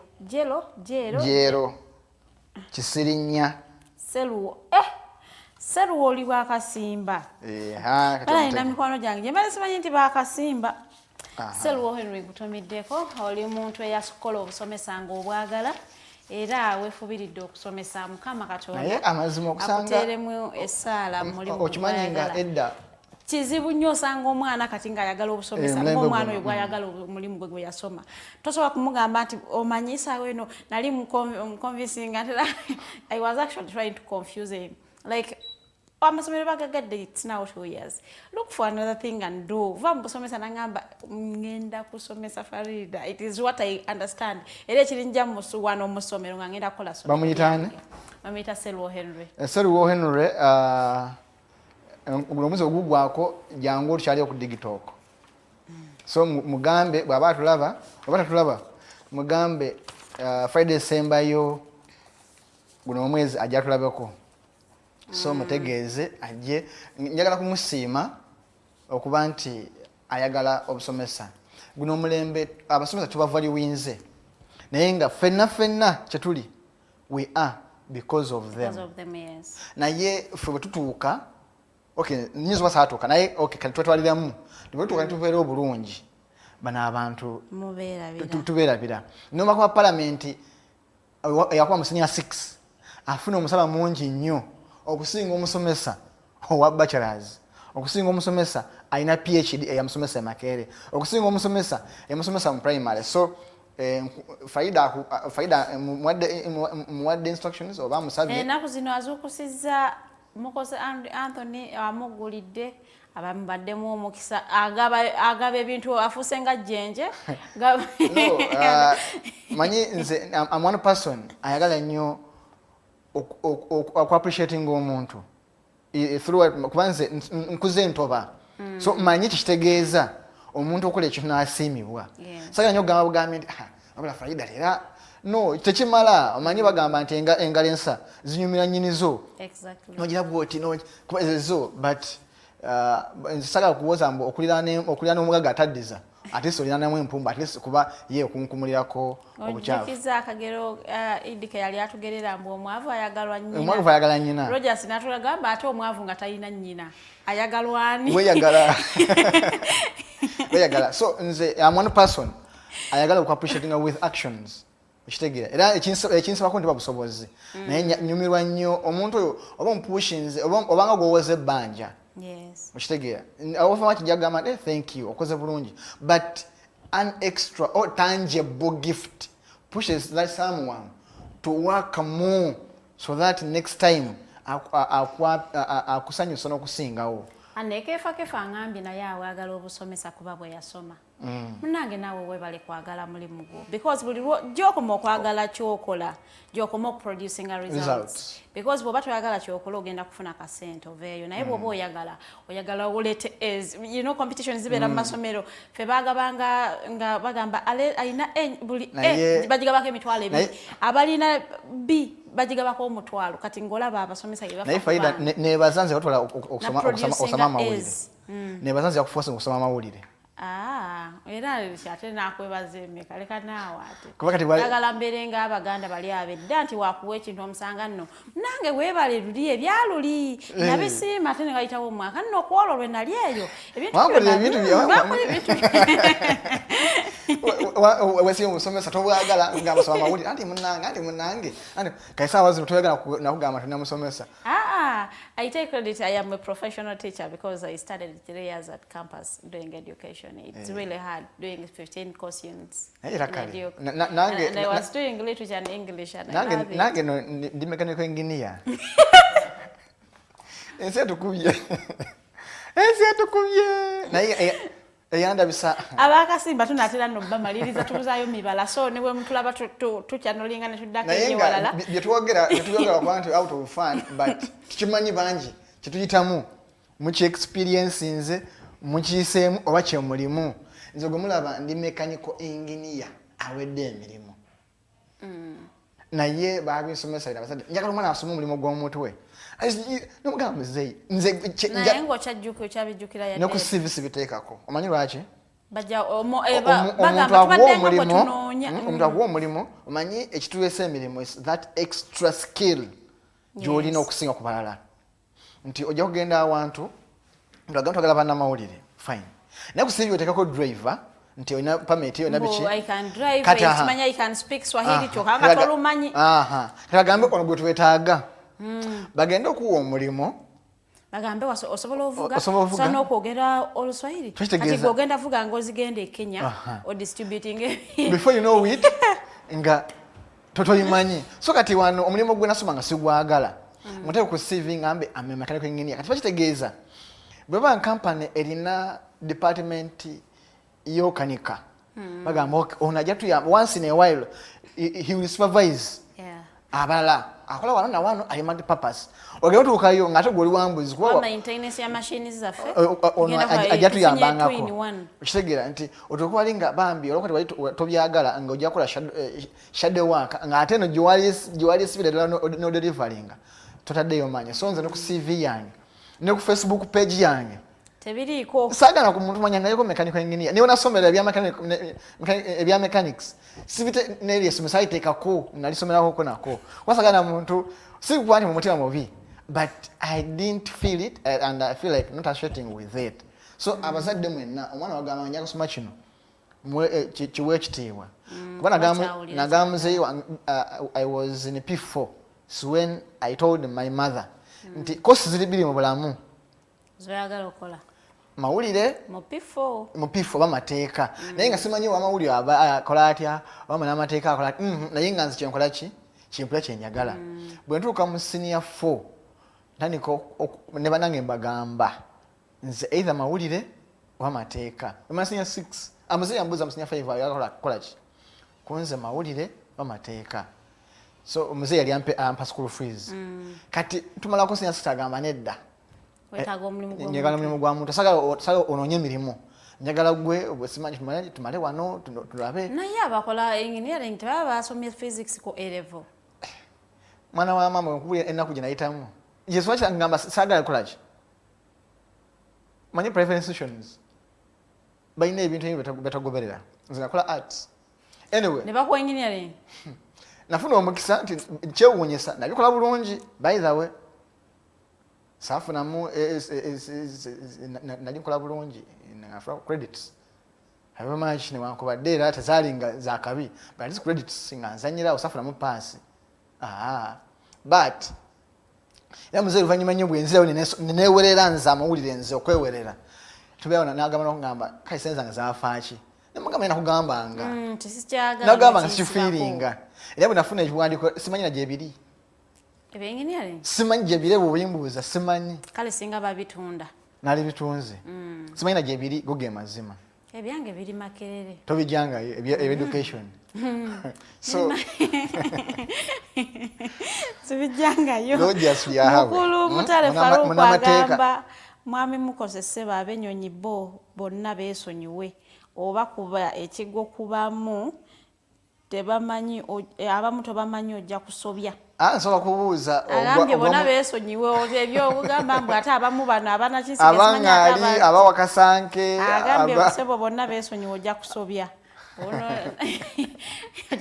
kojja wange sendege yange tomiddeko ojja kusanga atabimanyi nga nze akugambe kirala nga ate yeddi kirala akukozesa ensobi kale mutale mpulidde ensonga yerimu eggumba omanyi n'abantu balimba agamba waayi Arnold namuggwa nja mulimba sijja muga wadde ne wanakinsige sijja mugamba ne wanakinsige osanga ennaku zino ebintu bikyuse nti abasajja babbulamuko osanga omuntu nga ogamba ate ntandika okweyenje busaano mbu ndi wanakinsige kansiriko waayi anaabimanyire eyo nga tuzadde abaana naye oba okoseza abaana like omanyi okweyagaliza neesirikire mukama yanaamanya bitunaamanyire eyo naye abo abaana beba bazadde babakola batya kyemmanyi babeerawo of course babeerawo but eba incest kituufu eba incest nti okay balina emikolo egikolebwa mu Buganda ne Busoga ewala simanyi lwaki njogera nnyo Buganda ne Busoga nti ensonga eri nti at least Busoga mmanyiyo ne Buganda kuba nti ndi mujjwa namu ebitonotono byenkola ki byemanyi so ensonga nkigamba nti Buganda ne Busoga bwewabaawo incest oba abekika oba abafamily okweyagala wabirawo emikolo egikolebwa omwana abaana abazaaliddwa oba namwe abakikola muleke kufuna buzibu oba muleke kutuukibwako kibi oyinza okuzaala abaana nga balema nozaala abaana nga baliko beyokyayokya ndi kulaba mbasimanyi balongo is of recent ebintu bigenze bikyuka naye dda abuwulira nti balongo bayokyanga abantu yes abalongo bamwokya yes nga really bamwokya naye kati emirembe gyakyuse ntagamba wa ebigambo gambo tebiriyo biki si bituufu naye nga ebintu gyebiri ebintu bituufu so naffe tulaba amazima gamba muno nti why nze ndigubira ndi mwiso Mukose nze nayitamu like omuntu ajje nga akimanyi nti gubira gwosanga omuntu nga gubira ono gwengulubirako mwiso Mukose omanyi waffe agamba tuuma ago gubira nayitamu Mukose omanya nti ono gwendiko omanyi ewaffe twali basogozi ba mwenge so erinnya gubira lyava mu kusogola mwenge so anyway nja kusomesa lwetudde Busoga ndi kusomesa ebikwata ku bika ebirala ebyenjawulo Busoga kuba ati singezeza kusoma omutawutawo ewacha bazinga gwe mulimu gwe mukola of course yaffe basogozi ba mujebale ba Brewers mu bwacha abazinga so era yenso wachulaba eri mu liso ly'omukulu nabagamba nze nga nkyanywa omwenge by the way abatabamanyi nazira omwenge ku myaka 15 oguvaako so kati omuntu ayinza okwewuunya so kolinde oyo 15 ate yaguvaako mu kyogutandika nali nguvaako naye naguviirako nali graduatinze nga omwenge Busoga tuna omuze jalibu nga tunanywa omwenge basobola bakuwa ku jalibu then olaba omwenge onagula nomanya ekipimo kyoyagala eriyo firifiri eriyo fanta so nze unaguzira nali graduatinze nga sitestinga nkwatako bukwasi bwendi nenkubulya nti ogwayiseemu gwasiridde gwavuludde so kyekugamba nti experience ekika kyaffe so eyo tubiryo byalunde Farida ndaba yeewuunya alaba nga byenjogerako ndinga ali mu lugero naye yensi tuli mu bulombolombo na buwangwa so kati gwe ekikaakyo gwatulaba omanyi obuvunanyizibwa bwo mu Bwakabaka bwa Buganda omanyi obuvunanyizibwa bwo mu Bwakabaka bwa Tooro obwabunyolo kwa buli kika tebiri Buganda wokka ffenna buli awali obukulembeze obw'ennono buli kika kirina obuvunanyizibwa bwakyo naye watutte omutewaana watutte extra step okunoonyereza omanye obuvunanyizibwa bwo mu Bwakabaka bwo oba just bakuwa buwiirinnya okujjako kati nga batumuhimbise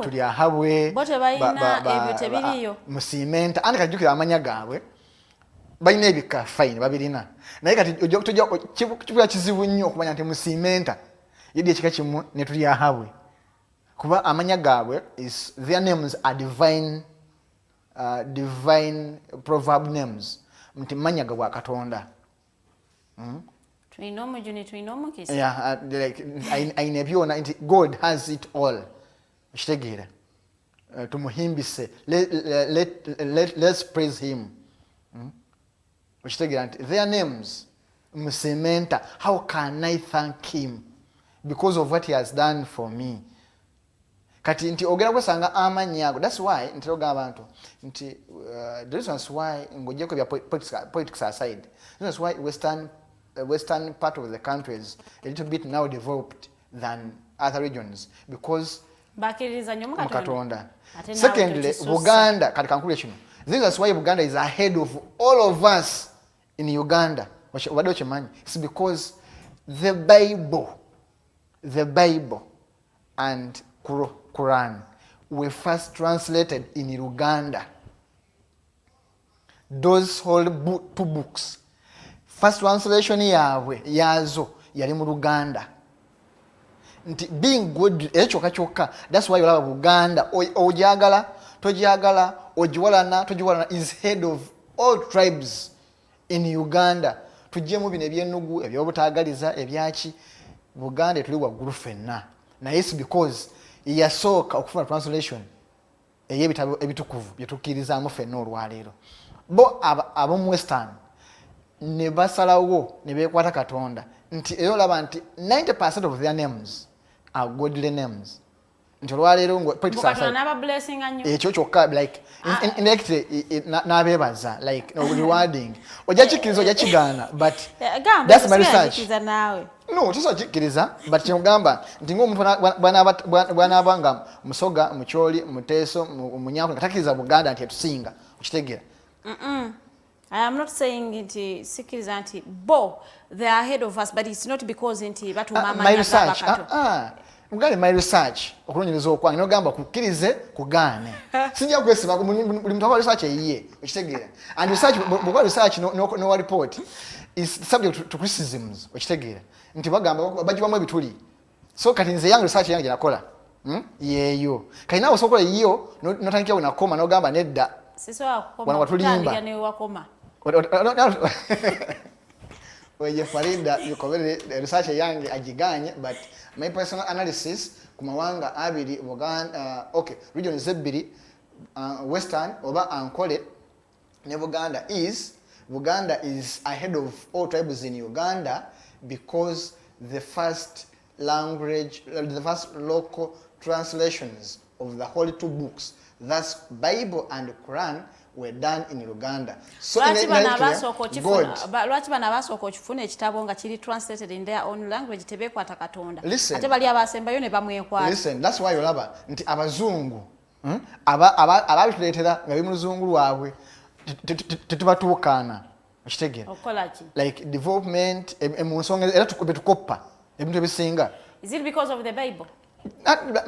My divine research. No, it's not even divine. Just your research. Anti ngekwata kubya Katonda nichenza ogamba nga si bya culture oba bino bya politics ngamba mline eyobwa Katonda research eyange ngeri mline eyobwa Katonda tuve mu zine ndala eza politics eza kinedda era kyongamye kusooka nti politics aside eyange yekwasa mu mline eyobwa Katonda. Kati mukulu Mukose, let us not confuse people. These are books that were brought here to confuse black Africans, yes. to get captured and all that kind of stuff. So if you say, Mbobali bali ahead of us because in fact they wrote these books. They wrote these books and nebaleta ebyabwe bibalowooza ne babitupatika. Farida, what you mean right? Nkugambye. That your research keep it Arnold. Politics aside. Nti nange on a personal basis.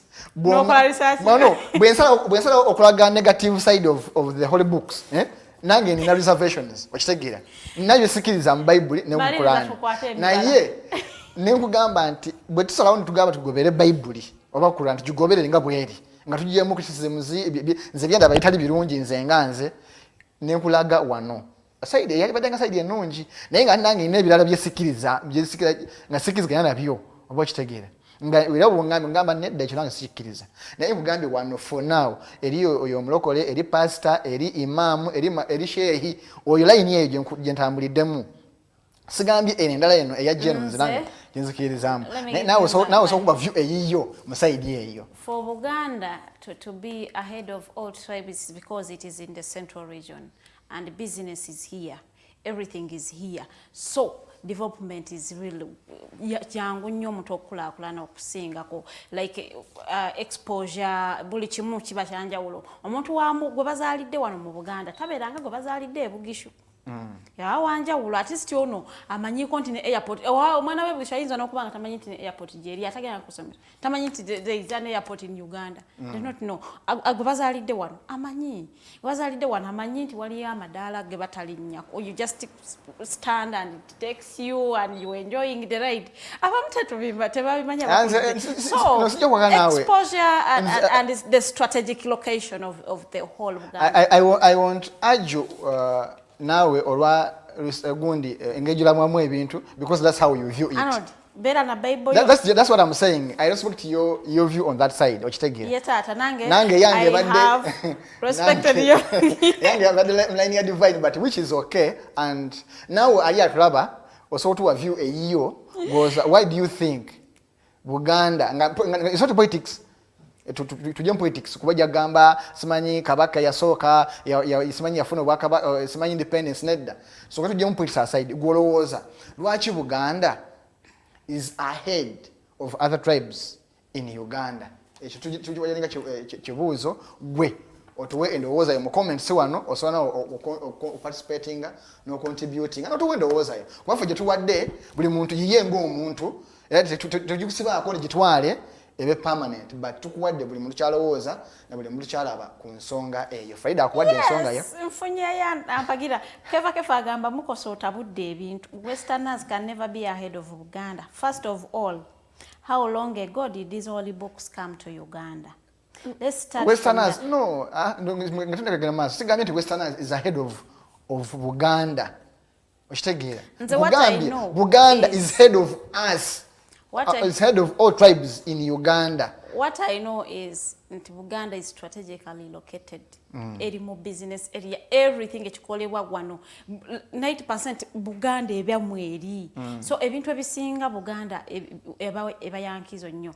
Ate ba Western nawe ekuzo olwokuba bafunye leader. That's now you're going political now. Apart from omanyi tutabula eri mwankole mulimu amawanga agayingiramu oluvanyuma ennyo agabyonoonye. Anyway, that will be another topic. It will be a discussion for another day.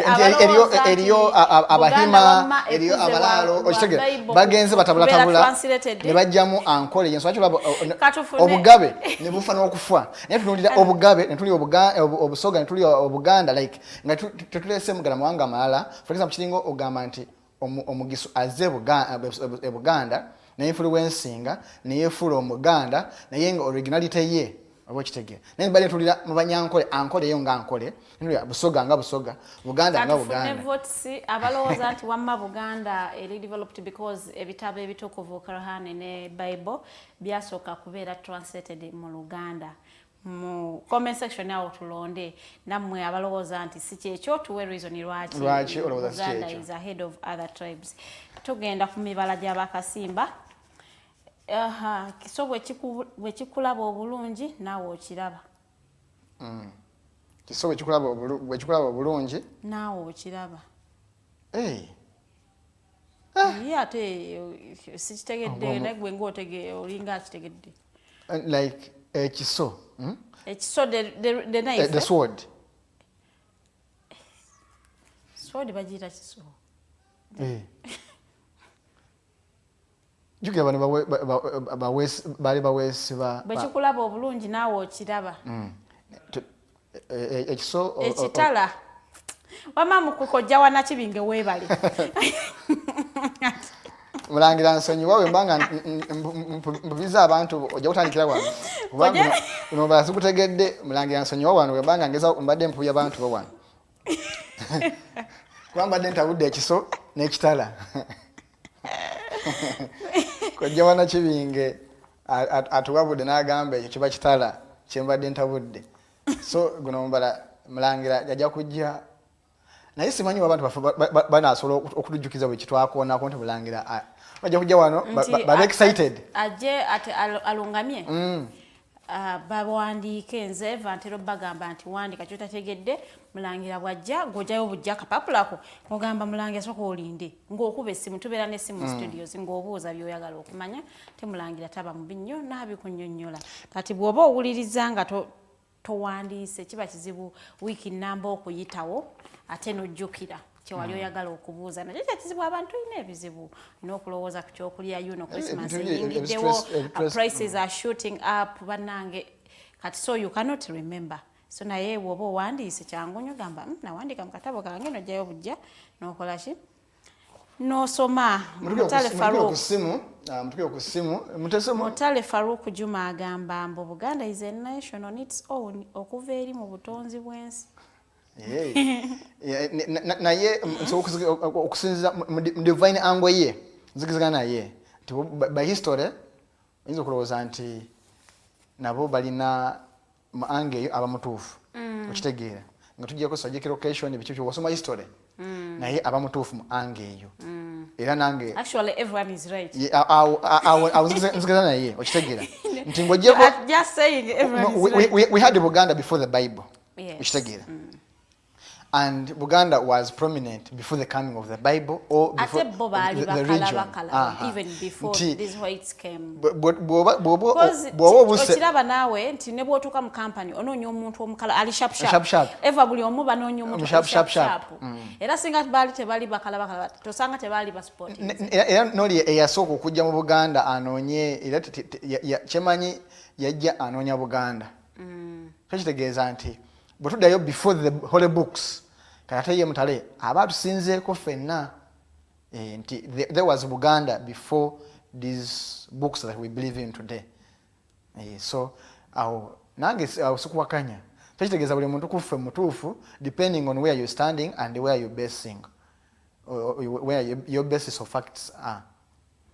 As in civilization, Buganda is far better than the rest. I agree. Kim Solme, but we are saying why do you think Buganda is better than the rest? We agree, but we are saying why.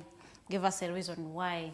Osanga n'abalala banaayiga banaakimanya n'okukoppa okoppa n'omanya nti bantu bano bayita bino bye bakola naawe kati kiringa twali when I was in Sudan before becoming South Sudan. It was 2009 around 2007 nga balina bye bakola nga ffe like ng'olaba byenyaza but naye ng'olaba South Sudan avuddeko n'ajjako Kampala n'addayo n'olaba reasoning ekyuka abawanjawulo olaba nga neneeyisa alaba atandika okulaba bali nga ate bye bakola bya so kati kiba kitegeeza nti bw'otubuulira ensonga omuntu akulaba nga Mugisu nga Musoga nga Muteeso nga awulira byetwogera abigobera ajja kupiikingamu 1 2 3 oba oli awo ajjamu ekirungi akikoppe akitwale ewaabwe so nze ndowooza nti ebirungi tubikoppe ebibi tubireke so yeah I think bw'ogamba nti Buganda is ahead of civilization ogulowooza lwaki civilization yasukira mu Buganda era olowooza lwaki civilization ya Buganda amawanga amala gigagezesaako okukoppa kuba fena tukkiriza nti tuyinza okuba nga ng'oggyeko self pride manyi buli muntu aba ayagala abe nga yasinga naye wotuka nogamba nti abemaki njagala kusinga naye Farida here is better than me ansinga so golowooza lwaki Buganda civilization yayo amawanga amala gigasinze okukoppa than other regions or tribes okuba nti Buganda egakopye kuba Buganda yalina n'omuze nga toga okoppa yaswaki edda nga kizibu okusanga Omuganda azimbye amaka Mwankole kizibu okusanga Omuganda azimbye amaka Muteeso nga kizibu bonga benyumiriza mu Buganda ye ng'agamba kati ntambule kuba bakula bamanyi baami bakolerera because bakula bakimanyi bakungu naye golowooza lwaki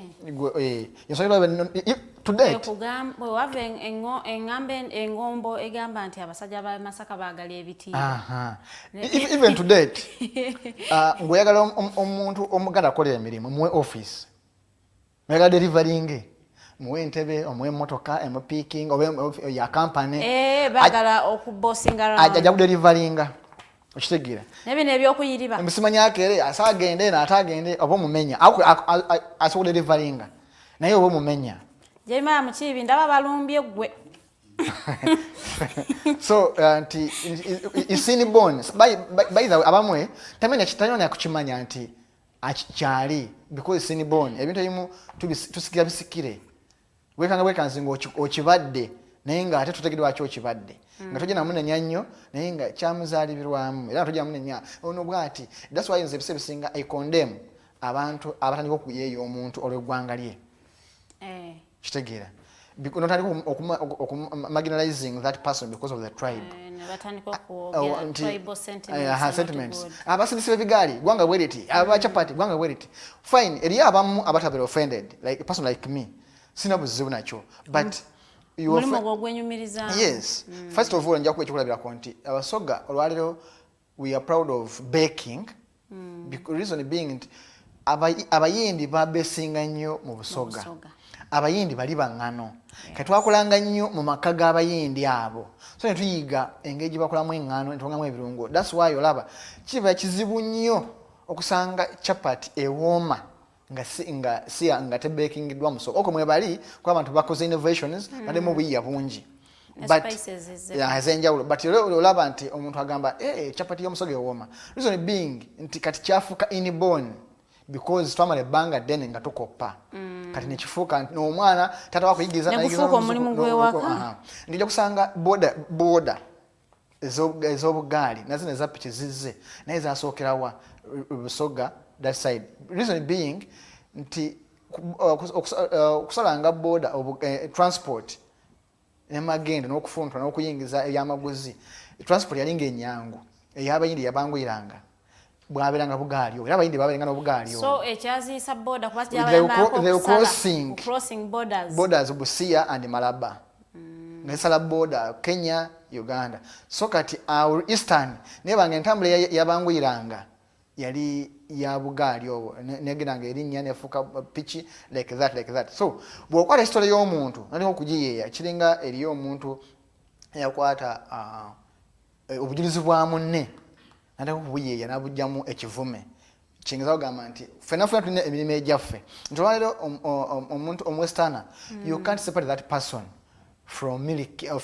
okulunda ente n'okukama because kyekiki but ate bw'okikwata nali kugamba mwe kiti mugasa eyo ye yamuyigiriza nti ffe Abaganda tukkiriza nti obulimi obulimi wano e Buganda is so recently ebintu byonoonese bifudde naye obulimi ffenna tukkiriza nti amawanga Buganda Busoga Teso n'Acholi bo baali balimi ng'ogyeko kuba nti mulimu abengamu ebintu ebirala kuyigga biki ebyo but eriyo ekyali typical nga gwe mulimo gwabwe. Kyeswalaba nti abankole bwe bajja eno nga babayita abalaalo be balunzi kati nga bajja nga bapakasi mu Buganda jjuka nga Uganda nti Abaganda bo baami basonga balagira kati bali bwe bajja eno ne bayiga okulima ne bakwata skills zaabwe ze bajja mu Buganda ne bagenda enswaki olaba kati olwaliro amatooke gatulya gava mu Ankole tibajja ne bayiga ennima y'amatooke ennungi mu Buganda ne bagamba tuyize mu Buganda tugende tukipracticing kati ate olwokuba nti bambi Abaganda bo baali baami basonga busonzi nga ebyokulima si bye baagala ne banafuwa bali abaali abakozesa amaanyi ne bateekamu amaanyi kati batuliisa abaali ba boss kati bagula ku baali abakozi. So kyongamba nti buli ggwanga lirina ebyalyo era nga buli ggwanga kituyambye nnyo okuba nti olwaleero tuli ekyo because of our history. So ndowooza gwe abadde tamanyi lwaki oli kyoli era gwe atamanyi abadde tamanyi nebaza omutale yamanyi kyali nti lwaki ye mutale kuba ye ekika kye twakikwatako naye tukola tuma Manya wano nogera ku makyanga nga gwe Mukose naye nga tomanyi ne bakutuuma erinnya ly'olugero naye nga bakutuuma lya jjajjaawo naye nga tali mubbi mulwadde ne bagamba omwana mubbi naye nga jjajjaawo owokusatu emabega yalina omuze gw'obubbi so nga tunatuma mwana erinnya ya kika soka weebuuze lino erinnya history waalyo baani abali baddeko eri abantu baffe nga bagumba nga tebazaala naye nga because of sengaawe gwamubbulamu teyazaala naye nga nayo senga oyo tazaala omuntu gwamubbulamu yatazaala so nga erinnya litambula n'obutazaala naye nga bwetokimanye so kiba kitegeeza nti olina okwezuula either bw'oba okkiriza mu Bayibuli ne mu Qur'ani osabe omenye ekikoligo ekyo bw'oba okkiriza mu bajjajja n'empewo zino ez'obutonzi zino ezaffe naawe okole emikolo egyo egyetaagisa okulaba nga omenya ekikoligo ekyo kiteeka kutambula najja okuzaala omwana abeere mubbi naye atuume omwana omuzukulu waabwe amutuuma erinnya naye nga mubbi like before you know it lusigale nga lugero nga kivume kya kika kiramba. So kikekasa twezuule era twebaza mulange okubanga sawa n'agamba nti tudde ku nnono abimaki tukulaakulanye tusomye tutegere tutambudde amawanga naye tulina ekyo ekitubulamu tulina ekitubulamu ekyo but kyewuunyisa nti we've not embraced it oyo ojja kwesanga nti programu eno bwenaggwera nga views eziriko ntono nnyo naye osanga tetugasa nnyo ekiri awo okay twebaza Katonda nti ffe wano programu ze zaffe at least oyigamu kimu bibiri kusinza ku audio kusinza gwe kyoyagala naye kwekanga nga kitwali bali tuyiga tukireka ale kitogasa tukyagala nnyo so fenna tulina okumanya gye twava we tuli ne gye tulagana kiki twagala nga eggwanga obanga ensi yaffe so nga omanyi bulungi amanyi ekitiibwa kya Buganda ddamu okiwulirize tokiyimba buyimbi ntogamba abantu nti abawandika ennyimba ezo kuba buli ggwanga lirina oluyimba lwalwo buli ggwanga genda owulirize kiwe obudde obuze lwaki n'okukiyita bakita kitiibwa kya Buganda before even nagenda wansi mu lyrics ezirimu lwaki bakiyita kitiibwa kya Buganda ye lwaki kyava dda bajjajja abasooka balwanira ensi eno gw'okoze ki okugirwanirira okubanga ekyaliyo waggulu tuleka kushimba buyimbi kuba kuyisa mikolo kuba tuli ku mukolo sawa ya kitiibwa kya Buganda n'oyimira n'okiyimba n'ogenda naye tofumintiriza anthem eyo yali etegeeza ki abagiyimba bali balubirwa ki nze nkiyigamu ki nze nfunamu ki tuddeyo awo gwe owa Busoga sooka oddemu owulirize lwaki gwe Wankole mwina oluyimba lwankole omuyinza okubanga obugabe tebuliiwo practically tebuliiwo naye mwe mukimanyi nti weebuli n'aliwo nga kabaka wammwe waali kuba mu myaka girengesa twalina emabega yagulwaddeweketunga okuva ku UCU emukono mukimanyi nti waali naye nga tebuliiwo naye nga nawe mulina oluyimba abatoolo ababunyolo naye sooka weebuuze makulu ki agali omwo era okoze ekyokulaba nga okulaakulanya n'okumaintaininga ekiri oba obubaka obuli mu nnyimba ezo zetuyimba tokuzimba buyimbi naye zituwe ekyokuyiga nekyokuba nti tutendeka abaana baffe bakimanye tukyalina budde bwa fireplaces ebyoto tukyabulina ebyoto era twatulanga ne batubuulira tukyakokya tukyagira naye tuddeyo tuwa abaana baffe obudde tubatala mu byalo abajjajja baabwe abalina obudde babagere ku engero za shaping abatana bajjajja kibi nnyo but still have time tuddemu tugule obutabo obutabo bukyaliyo mwabeerangamu engero ezo tubagulira abaana obutabo omwana omusomera obutabo engero ezo zatushapinganga zatuyamba faamu tukuze siwakuba nti tuli bakulu wa myaka naye tuli bakulu olw'okuba nti byetuyiseemu ebyetusomeseddwa n'ebyetulabye byebituyambye so ku dakiika zino ndowooza ebula dakiika nga 4 tuve wano tubagamba nti ensonga yagwanga mujje ekyagenda mu maaso nemulangira musigale nga mukyamusabira akyalina ebintu ebirala byabatolinga nabyo ogyeko okuba nti mulwadde embeera si nnungi naye alina n'ebimu byabatolinga nabyo naye nga oba oliawo katalagirya eribiika amasumba bajjajja tebamulekeredde era tebamuvuddeemu dakiika ziri ebula 8 okuwera essaawa 3 naye nga tulina dakiika nga 2 okuva wano gwagwanga mujje owa MTN 0783 04 7785 gwa Airtel 0702 9 00 076 nawe oyagala okumanya ku mpeereza zaffe za alternative digitalk enamba ze zimu sobola okubako oba oyagala WhatsApp genda ku Facebook page yaffe waliwo awali WhatsApp message bonateekamu message yo enaaba etutuukako obulungi oba oyagala WhatsApp namba ya Farida oba oyagala WhatsApp namba yange genda awo tunaaba twali tuzigaba naye mutumalamu amaanyi bwe tubawa ku mpewo mutumalamu amaanyi naye weba mpeereza ya alternative digitalk onaaba kufuna bulungi empeereza yaffe era nga tukusuubiza nti buli kimu kijja kuba bulungi nnyo nyini ddala kansabe Farida gwe nkoze naye mwanyinaze muto wange atusiibule atwagalize weekend ennungi aba bagayita masala weekend bagiyita lusala bbiri atwagaiza olusala bbiri olungi Ambrose Ewayagamba, thank you Mukose Arnold for that information. We watch to listen, learn and understand, and we should practice those which are productive.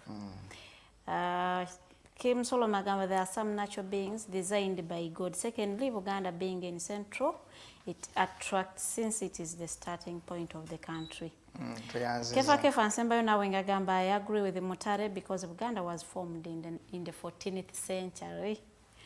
Ababaddeko mwena ku live yaffe mwebale kutulaba ate tusinkane olunaku lw'enkya ffe nga tuli ku Snap Talk.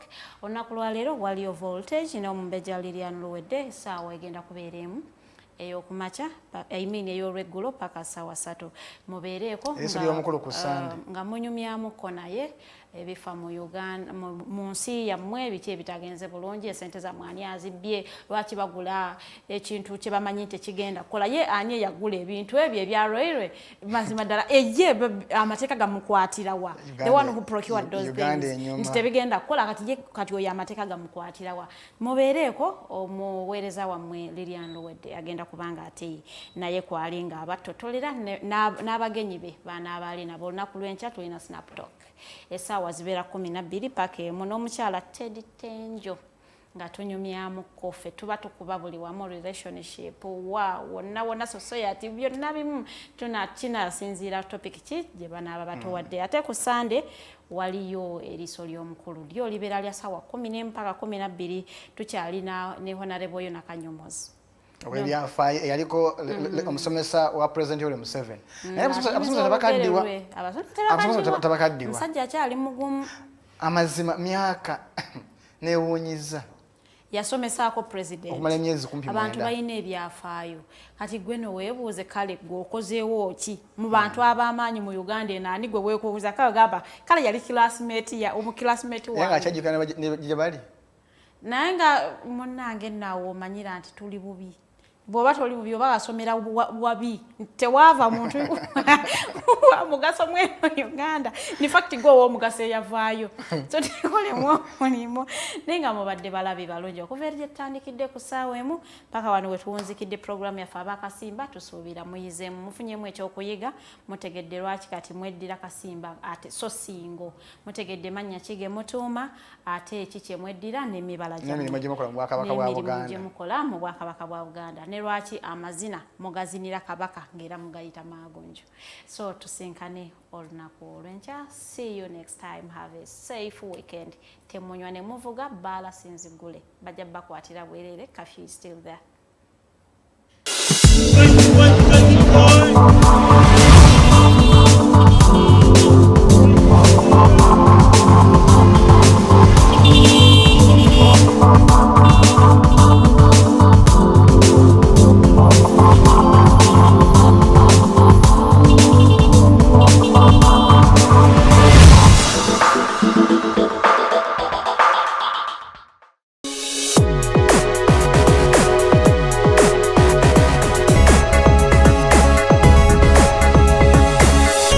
Alternative Dig Talk. Real issues, real talk.